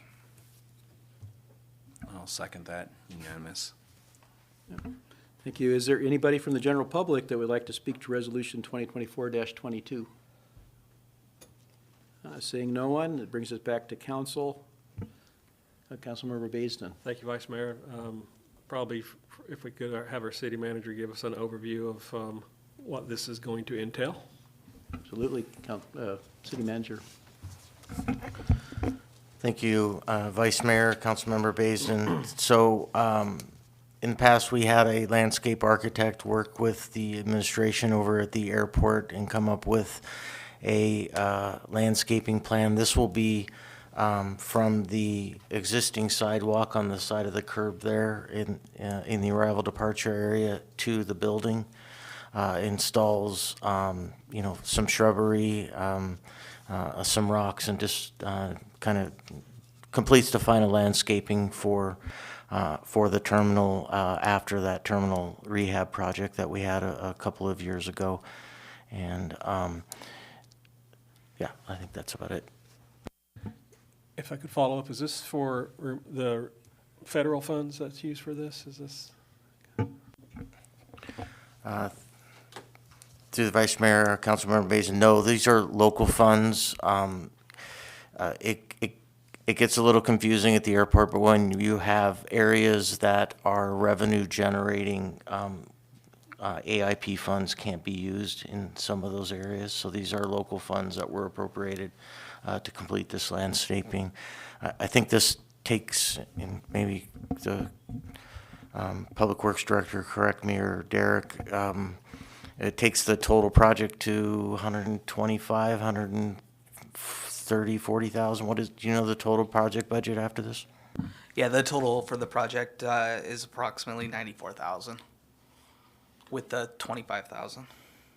He's talking total project funds though. The total for the. With design. Do you have that on you? I don't. Yeah, so yeah, you're right. I believe it's 125,000 is what we originally appropriated. Can I follow up? Councilmember Basin. So I'm just trying to paint the picture. Is this the grassy area out in front of the departures areas that we're talking about? Yeah, through the Vice Mayor, Councilmember Basin, yes, this is the grassy area between the sidewalk that runs down along the roadway entrance into the terminal and the terminal building itself. So it's anything to the terminal side of that sidewalk in that grassy area.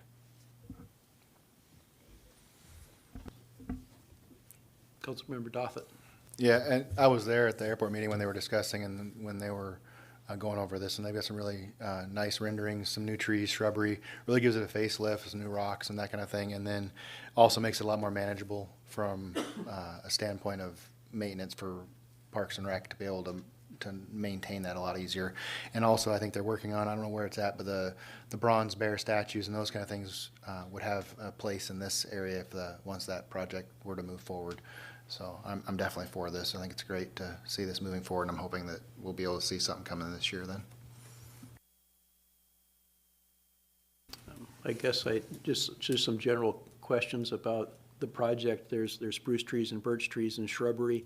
There's also a kind of a squiggly curb that goes through there, and I was wondering what's between the curb, I mean the sidewalk and the curb. Is that grass or is that rock? And I think it's rock on the inside. And the second question is, since there's living things out there, do we have a sprinkler system that goes with it for maintenance? Through the Vice Mayor, thank you very much for the questions. Yes, so the area between the sidewalk and the curving edging there is grass. The backside of that is rock. It's trying to create the appearance of river rock. So it's like a dry riverbed on the other side of that. The area of grass is pretty small. The old before the terminal facelift took place, there was a sprinkler system that was out there that was not mapped. We don't have one going back in with this current design.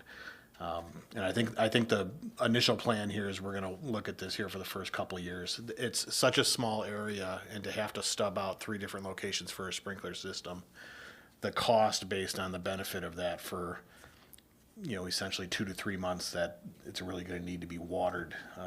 We're not sure we're going to need to do that. So this initial here, we're going to watch the weather. We have a water truck and other things available. We may be doing that if it comes to it. So no current sprinkler systems planned. I'm going to oppose unanimous consent for this one. Any further discussion? Unanimous consent was requested. Any objection to unanimous consent? Yes, I object. Seeing none? No, I object to Oh, you unanimous do consent. object? I do. Okay. Any further discussion? If I could, Vice Mayor, so, I don't know, I mean, I'm looking at our airport, and I get there's probably some shrubbery stuff, an additional $25,000 to add $94,000 for landscaping. Airport looks pretty nice. I wish we could have done something different. This seems kind of absorbent for this small airport, for that small of an area, and that's why I'm going to oppose it.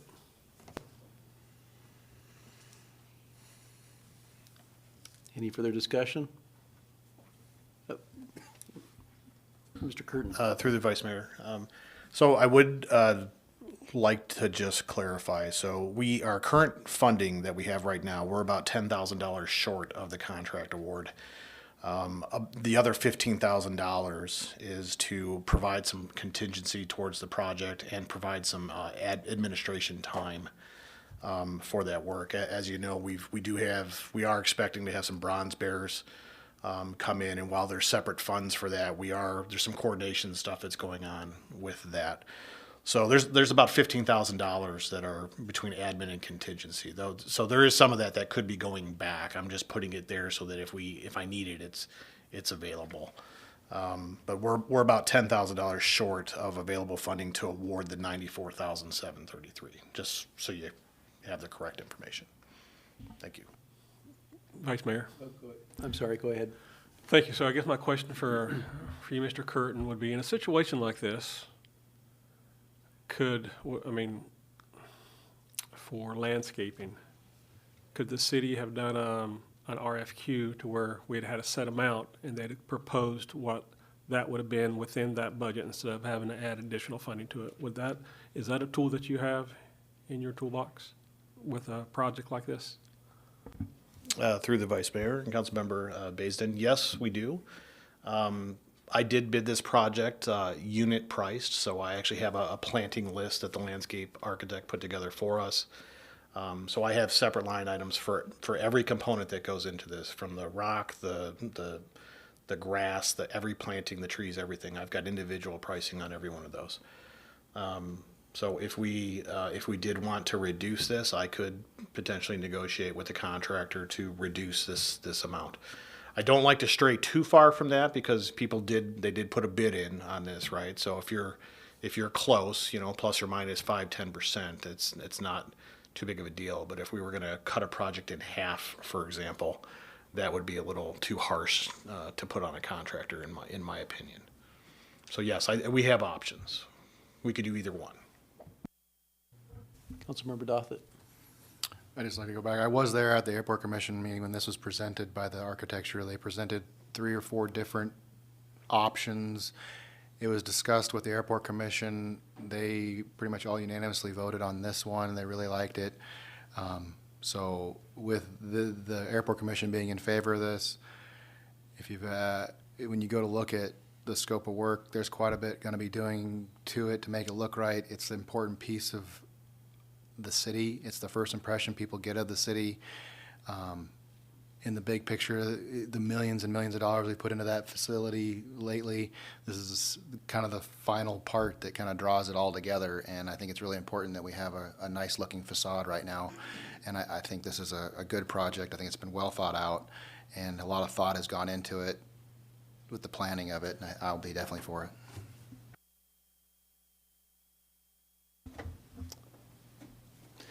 I'll be supporting this. It's the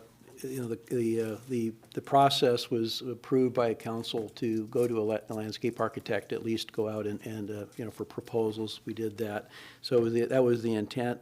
We also appropriated the money for the work, which I thought was kind of low, and it didn't really come in that much higher. And landscaping of this nature is very expensive, with the trees and whatnot, and it's a fair area, and there are some nice treatments that they'll be placing out there. And so basically, to consider not doing this because of an additional $10,000-ish, would be really going backwards, considering the amount of effort that's from us, the council, commissions, and the architect putting this together, and going to bid and reaching this point. So I look forward to getting that dead area in front of the terminal building alive again.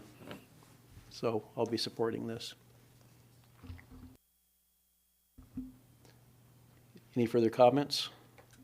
Clerk, please call the roll. Councilmember Baisden? No. Councilmember Askin? Yes. Councilmember Dothit?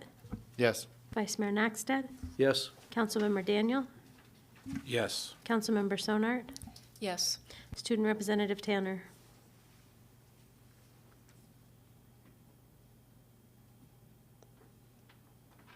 I think we lost her again. You have 5 yes, 1 no vote. Resolution 2024-2022 is adopted.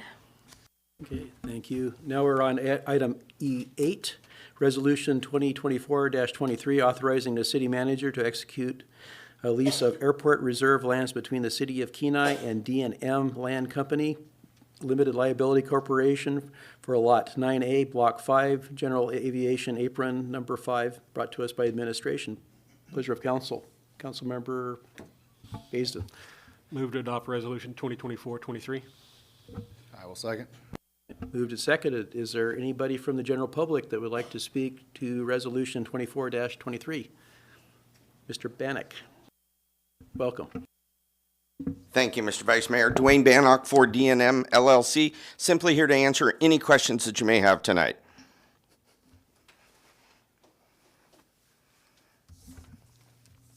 Councilmember Askin. Thank you, Vice Mayor. Mr. Bannock, is there any solid plans to go forward with the building or any kind of improvements on the property? Yes.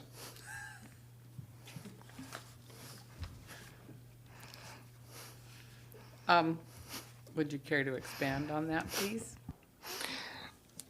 Madam Council Member, we wouldn't be here entering into a lease for this amount of money just for fun. Putting me in a little bit of a box here to try to disclose business plans. We have met the statutory, the legal requirements of the lease application and this, of course, I might remind you, this is the new lease that you spent a lot of time discussing that would, I think, guarantee what you're looking for. Thank you.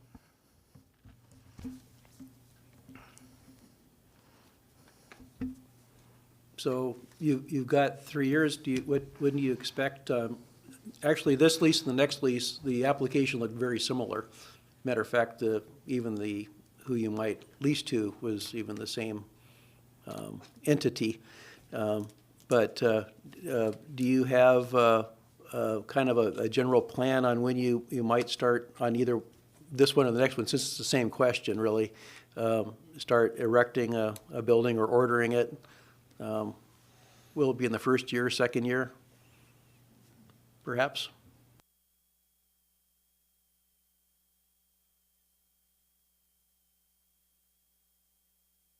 To speak to Resolution 2423, I cannot give you a definitive answer. With your permission, I would speak to 2424 and tell you that the building is literally in transit. Thank you. Any further discussion or questions for Mr. Bannock? Thank you. Thank you for coming and waiting through the whole meeting with us. That brings us back to council. Any further discussion? Councilmember Baisden? No further discussion. I would ask for unanimous on resolution 2024-23. Okay. Any objection to unanimous consent? Seeing none, the resolution 2024-23 passes. So that brings us to item E9, resolution 2024-24, authorizing the city manager to execute a lease of airport reserve lands between the City of Kenai and Schillings Rental Limited Liability Corporations for Lot 5A, Block 1, FBO Subdivision 2018 replat, brought to us by administration. Pleasure of council. Move to adopt resolution number 2024-24. Thank you, Councilmember Daniels. Do I have a I'll second. Okay. Is there anybody from the general public that would like to speak to Resolution 2024-24? Mr. Bannock. Good evening, Mr. Vice Mayor. Dwayne Bannock with Schilling Rentals LLC, here to provide any possible answers that you may have. Questions, too. Do we have any questions? So no questions, Vice Mayor. So just to reiterate, you have something in transit, it sounds like. That's great news for the city. Thank you for that information. Thank you. Thank you. Was unanimous consent requested? I'd ask for unanimous consent. Okay. Is there any objection to unanimous consent? Seeing none, resolution number 2024-24 is adopted. So that brings us down to unfinished business. Resolution 2024-17, renaming Cook Inlet View Drive to Cook Inlet Drive, brought to us by Sonart. On 5/15/24, this item was referred to the Planning and Zoning Commission for recommendation to council and postponed to 6/5/24. That's tonight. I believe we have a laydown requesting an additional postponement.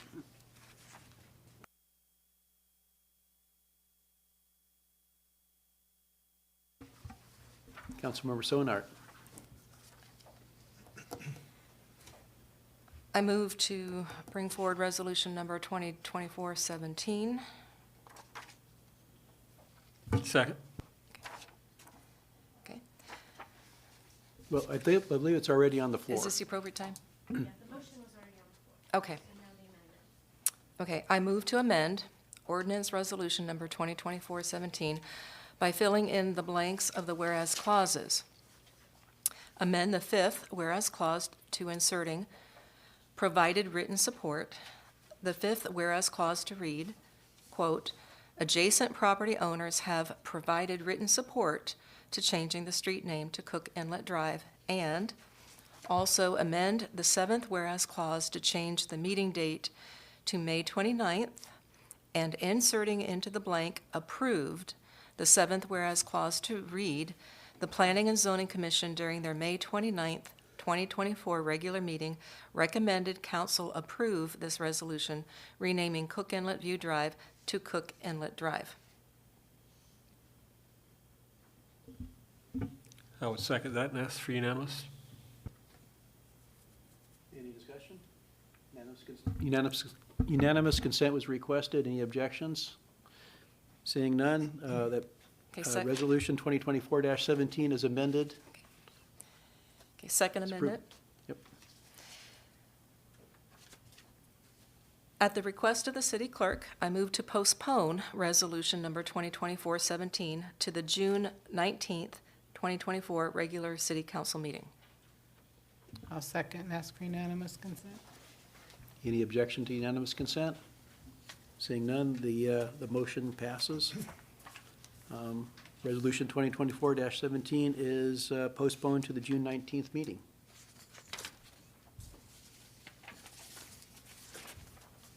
That brings us to new business, item H13. Airport Commission 2024 Work Plan, brought to us by the clerk. Pleasure of council.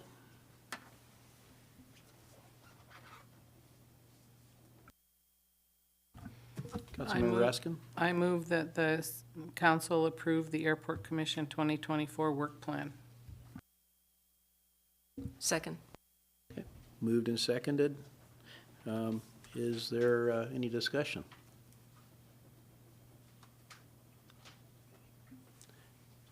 Ask for unanimous consent. Thank you very much. Unanimous consent was requested. Any objection to unanimous consent? Seeing none, the action approval Airport Commission 2024 work plan is approved. Now we're on item H14, action approval Beautification Committee 2024 work plan brought to us by the city clerk. Pleasure of council. I move to approve the Beautification Committee 2024 work plan. Thank you, Mr. Daniel. Second? I will second that and ask for unanimous. Any discussion? Any objection to unanimous consent? Seeing none, no objection to unanimous consent, action is approved for Beautification Committee's 2024 work plan. Next, we have item H15, lay down, discussion item, scheduling of joint work session with the Planning and Zoning Commission on the Comprehensive Safety Action Plan. I need a motion on the floor, and then we can find out what administration wants to do. Councilmember Askin. I move that council schedule a joint work session with Planning and Zoning Commission on the Comprehensive Safety Action Plan. Do we have a second? I'll second it. City Manager, did you have a time, or you want to discuss this first? Thank you, Vice Mayor. Actually, I'd ask Linda if she would come up and talk about proposed time and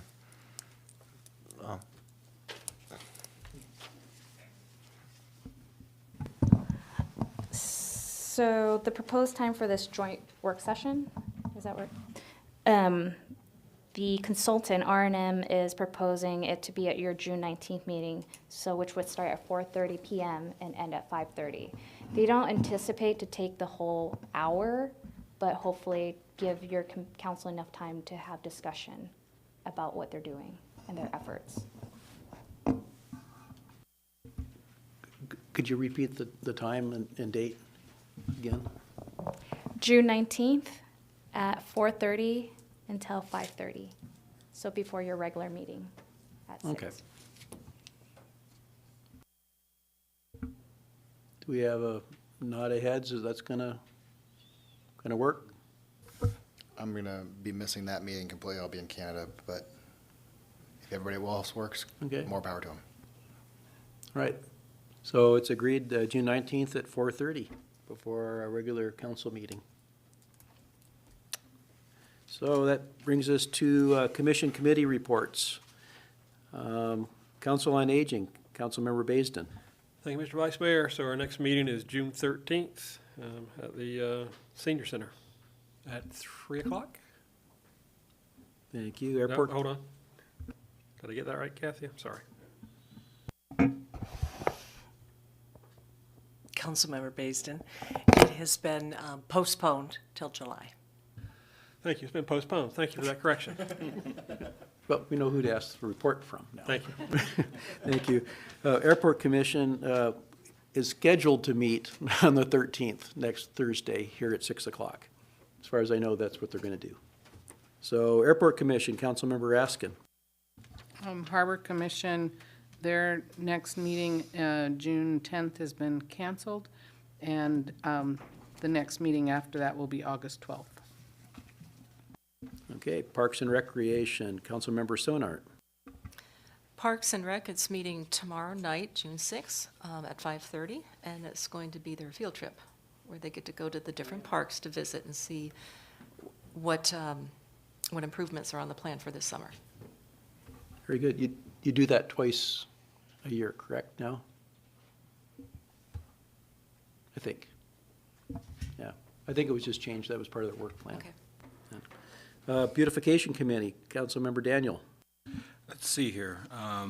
Beautification's going to meet in September on the 10th, but just want to give a little shout out for everybody who showed up for Planning Day. Unfortunately, I wasn't able to attend Saturday, but it was well attended and lots of flowers got out the door, so that was pretty cool. Okay, that gets us to the mayor's report. Mayor Gabriel is not here. However, in his absence, the city manager and I, pardon me? It's cool. Planning and zoning is not important. We're good. You weren't, You've been giving me that stink eye all night. Now I get it. No, planning and zoning, we've got a meeting on the June 12th. I will be out of town from the 16th to about the 20th, so I won't be here for that council meeting. I don't know if somebody wants to go to the 12th meeting for me so they can report on it. If not, I'll go to the meeting either way. It's fine. And then on the last meeting, quick report, just a couple of things, couple of replats, kind of cleaning up a few things. One in Thompson Park, they combined a couple of lots. Basically 4 lots are now 2 lots. It cleans up one that was already non-standard because there's a house kind of built in the middle of the 2 of them, and the other one, it sounds like it's another family member owns those properties, so it makes 2 bigger lots. Made logical sense. That was moved through, and then there was another replat, and this was to finish from the last meeting where they had a setback request for somebody building a new piece of property, and they were, part of that agreement was they had to adjoin 2 lots, and that's what this was, replatting and finishing up and finalizing that. And then the last thing was conditional use permit for a retail marijuana establishment in an existing cultivation area, and that's that at 8847 Kenai Spur Highway, the commercial area, like the black buildings right there on the highway. The gentleman changed his mind and decided to add a retail marijuana establishment inside of the same building, and this is his first step as far as proceeding with that, and that was ultimately passed. And like I said, the 12th meeting, I'll make it unless somebody else wants to go, and then they can report back to the council. thank you for the report, and sorry I passed over you there.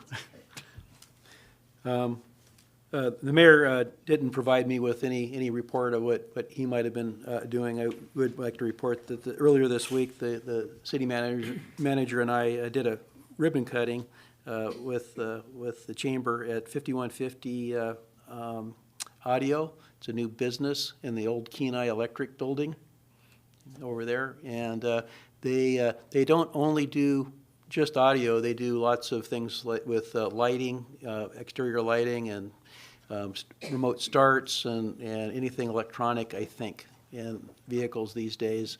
I wouldn't touch, but they seem to be very schooled in doing that. So you might want to give them go in there and see what they've got if you're interested in that. Then I do, and I think the city manager is probably going to talk about this, the ribbon cutting that's going to be next Monday for our bluff erosion control project. So that's all I have. So we'll move on to administrative reports of the city manager. Thank you, Vice Mayor, members of council. Just a few things to report. First one is on the Bluff Stabilization Project ribbon cutting ceremony will be at the Kenai Senior Center on Monday, June 10th at 9 a.m. I can tell you Senator Murkowski will be in attendance. We will have a representative from Senator Sullivan's office. And I don't know the entire guest list. Christine's been working on that, but we hope everybody's able to make that ceremony, and hopefully it is like yesterday and a nice blue sky day. I would like to let council know and help us welcome our new building official, Mr. Joe Fisher. He started with the city here on Monday. We're excited to have him. He got some pretty good experience in working as a building official, and we're excited what he can bring to the city and help us with. We do have a new police officer, Mr. Jonathan Saravia. He will be sworn in here in council chambers on June 10th at 2 p.m. Council's encouraged to come if you have time and help us swear in a new officer, and I believe that brings us to full staffing at the department, which is pretty exciting. We had resignation of our chief animal control officer, and we did fill that position through internal promotion. So our animal control officer, Christopher Giordano, is now the city's chief animal control officer, and we're recruiting for his replacement. So that's ongoing. We have been doing fire chief interviews. We conducted a second on-site interview last week with one candidate and finished another one yesterday. Hope to have an offer out to one of those candidates before the end of this week. So this hasn't happened in quite a while, and I will say that we had an exceptional, I think an exceptional applicant pool for that position, and but hopefully be making an offer before the end of the week. The last thing about recruiting, the senior center is recruiting for 2 part-time driver positions. So if you know anybody who's interested in a part-time job driving and helping seniors out, there's a couple jobs over there. Today, the city attorney, myself, and our public works director met with property owner, one of the property owners from Toyon Way up there, where we just acquired that property on North Beach. They're interested in an easement to put in a retaining wall. They're proposing a sheet pile wall. So we're working with them right now. I do expect a special use permit application that will probably be before council at the next meeting to store some materials for that while we work through the easement process, since we just got that property. But we had a good meeting with that property owner today. Next week, or I'm sorry, next council meeting, we will have our consultant from Volair here, our representative from Volair here to speak to council, and we will be inviting the airport commission to join us that night for a presentation and a scheduled administrative report on the leakage study that's been conducted there at the airport. So I'm excited to bring that to council. That'll be at the June 9th meeting. Kenai Airfare is this Saturday, June 8th, at the Kenai Airport, 12 to 3, correct, Derek? Yep, that's correct. 12 to 3. And then before next council meeting, the following weekend, Saturday, June 15th, from 12 to 3, will be the Kenai Kite Festival. So a couple things going on. We're hoping again for some great weather. I'm probably jinxing everything by saying that, but apologize. And then I just need to take a minute. I think the administration, we completed, I think, 2 pretty significant tasks at this council meeting, and I think we just really, I want to thank the staff for it. First one is completion of the FY 2025 budget, and that really involves all the department heads in this room, but especially Mr. Swarner, his first. So great job, Dave. Folks in finance, I really do appreciate it. And then the second one is our classification and compensation study. And again, I think our human resource director, Stephanie Randall, and Christine Cunningham did a ton of work on that. But we also had a personnel working group, which was some other department heads that contributed to that. And those are 2 really significant projects. Took a lot of staff time, but I'm pretty proud of the work we did and the results of it. So I just want to recognize those folks and say thank you very much.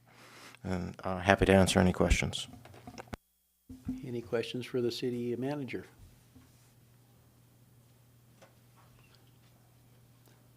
Thank you for what you just said about your staff, and I concur to all of that. Couldn't say, enough. But I do have kind of a question. When was the last time we had a full complement of police? Because that's something we've been working on for quite some time, and trying to retain and all of that, and get them trained. And I don't recall it happening. Apparently, the efforts that administration has put into it, and the chief has been fruitful. Do you have any idea? Thank you, Vice Mayor. I'll defer to Chief.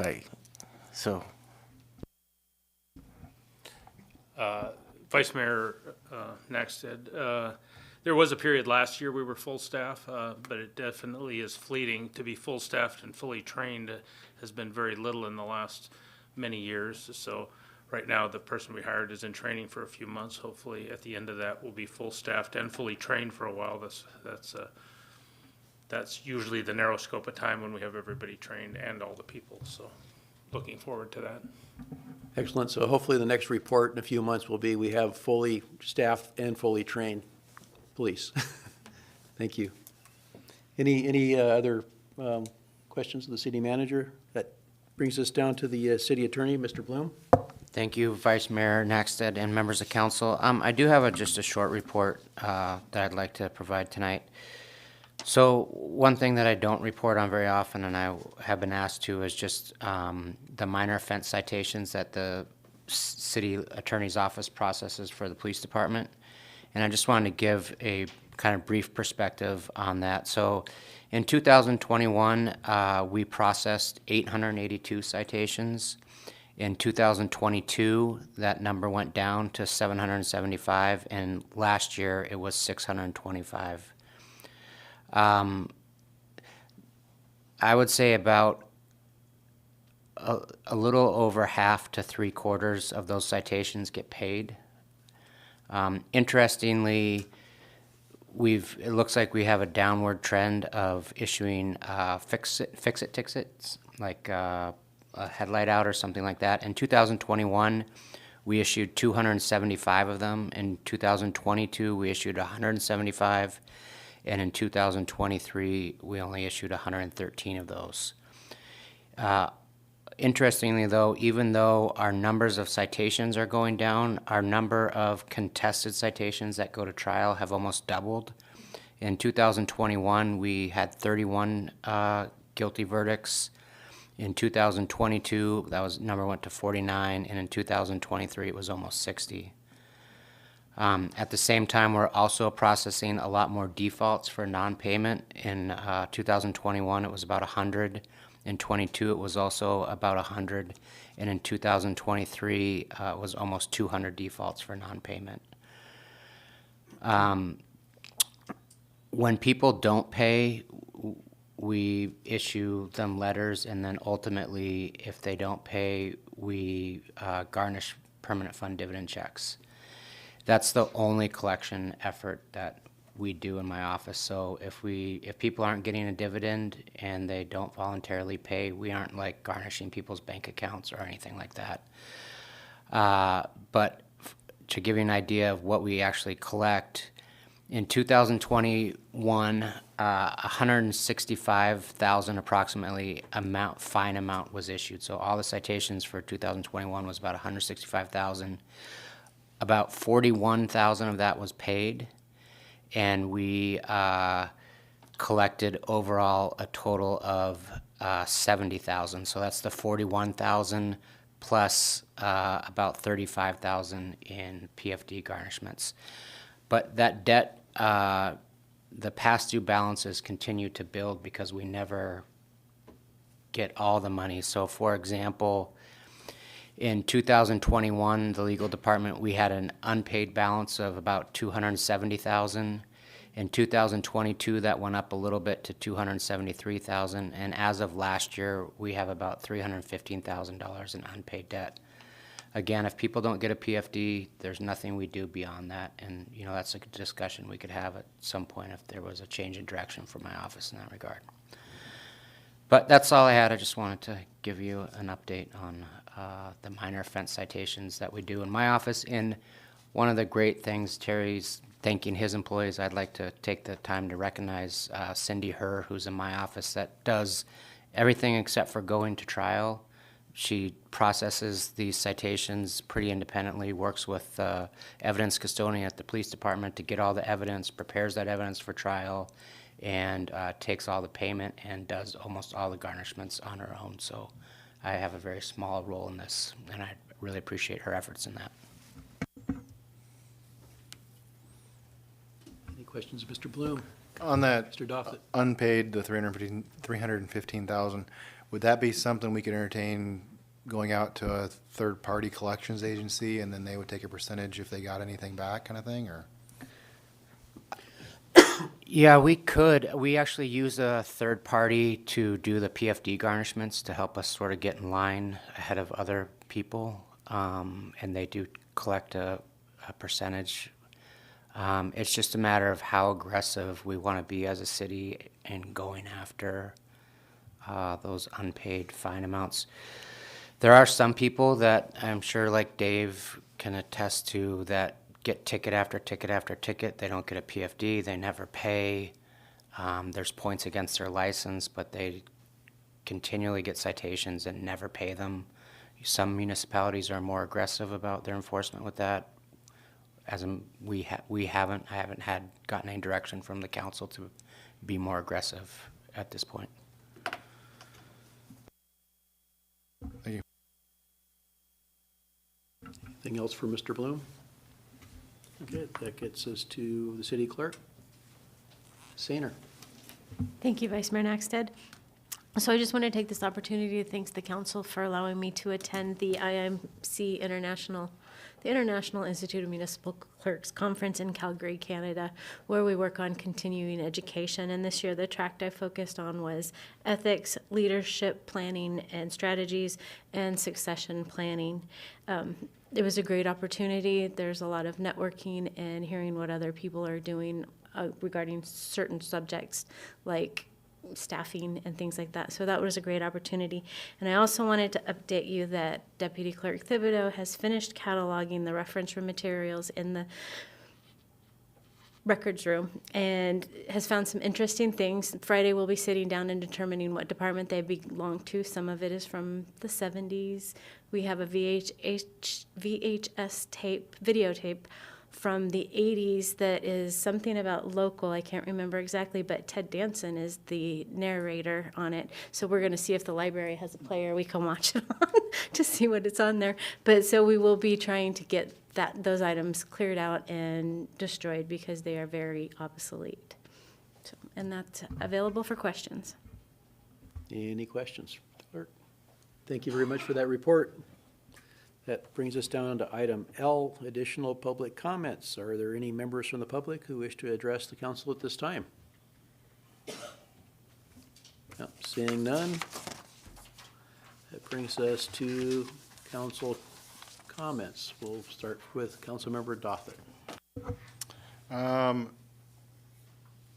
So I will be gone the June 19th meeting for sure. And then also the July 3rd meeting, is that? Yes, July 3rd meeting I might also be gone. I might try to get in via Zoom on that one, but it's going to be depending on where I'm at on a road trip. So both those meetings I'll be gone. The other thing is the Kenai Center, the old mall, the old Cars Mall. Just wanted to give everybody an update. They have been doing a bunch of renovations to that, doing quite a bit of cleaning up on the outside of the building, painting, new facade, trim. The Division of Elections now has moved in over there, and they're just to the left of the main entrance to the job center. They have a facility there. They'll be getting up a sign. Hopefully, everybody will get new signage here soon. And then they are in the works. We haven't announced an exact who's going to be in there, but some kind of a clinic sounds like they're doing a big remodel from Anchorage and will be moving in just to the left of our facility in the old VA clinic. So there are some new things moving in there. If you get a chance here in the next couple of weeks, you can swing by, take a drive by. It's looking good. They did some roof work. They ended up having to do a lot more roof work than they had anticipated, so it kind of ate up a lot of their budget, but they did get some new paint on the building, new trim, new paint, some new flooring on the inside, and they did a bunch of expansion and new flooring and a whole bunch of work in the job center also, too. So they've done a ton of work inside of that building. So some things happening over there, so it's nice to see a little bit of facelift happening to that building finally. So, thanks. Okay, if perhaps we could go electronic here to Representative Tanner. Is she available?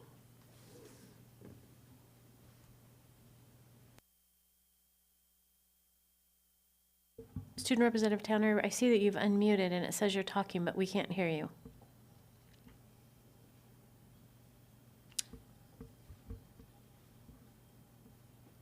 Her mic is having issues this evening. Okay. Well, I tell you what, we'll continue on down, and if she can work that out, then we'll stop at some point. So, Councilmember Sonart. Thank you, Vice Mayor Naxted. I would like to thank Councilmember Askin, who will be covering for me tomorrow night for Parks and Rec. on their park field trip, so I can attend a dress rehearsal with the Kenai Peninsula Orchestra, which I'm glad to say they're back together and doing their summer concerts. Friday night, they're performing in Homer, and then Saturday night here in the Central Peninsula area at Christ Lutheran Church at 7 p.m. if anybody wants to come out and hear an orchestra concert. Thank you. Councilmember Askin. I'd just like to thank all of administration and staff for all the great work you guys did on the budget. And thank you, Mr. Best. It was a pleasure working with you on the Rex rates. Thanks. Councilmember Daniel. Yes, to echo Councilmember Askin's comments, thank you for all your hard work on the budget and making it easy on us to work through that process. I appreciate it, especially for my first time going through the budget process. And I'll echo Councilmember Doffit's absences. I will be here, though, on the 19th, but I'll be gone that first week of July as well on a road trip. So we might Zoom in, might not, depends. But other than that, that's what I got. Councilmember Baisden. Thank you, Vice Mayor. Since our student rep is probably having difficulties, I'll do a couple of recognitions for Kenai Central High School.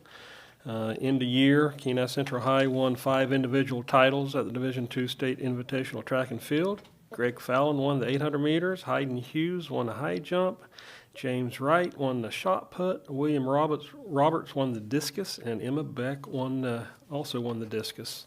So just wanted to make recognition there. Also, our girls soccer team won states this year. Hard-fought battle with SoHi. It was a great tournament that we attended up in the valley. And Coach Verkylen, who has been the girls' coach for 25 years, is retiring. So I want to thank him for everything that he's done with the soccer team. And lastly, I think also with the soccer team, we did have 3 state members who got identified. Kylie Verkylen, Kate Wizenowski, and Sarah Basin all were named to the state team in soccer. So they had a great year. And I'm sure that if our student rep was here, there'd be some more recognition. I just don't have it all. Thank you. Well, you did a good job. Is she available now? Okay, check one more time. Student Representative Tanner.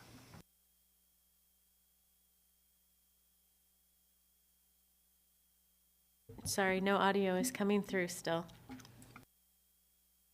Oh, thanks for trying. Kind of moving on, we have no executive session, no pending items. I move, with no further business for this body, we are adjourned. Thank you.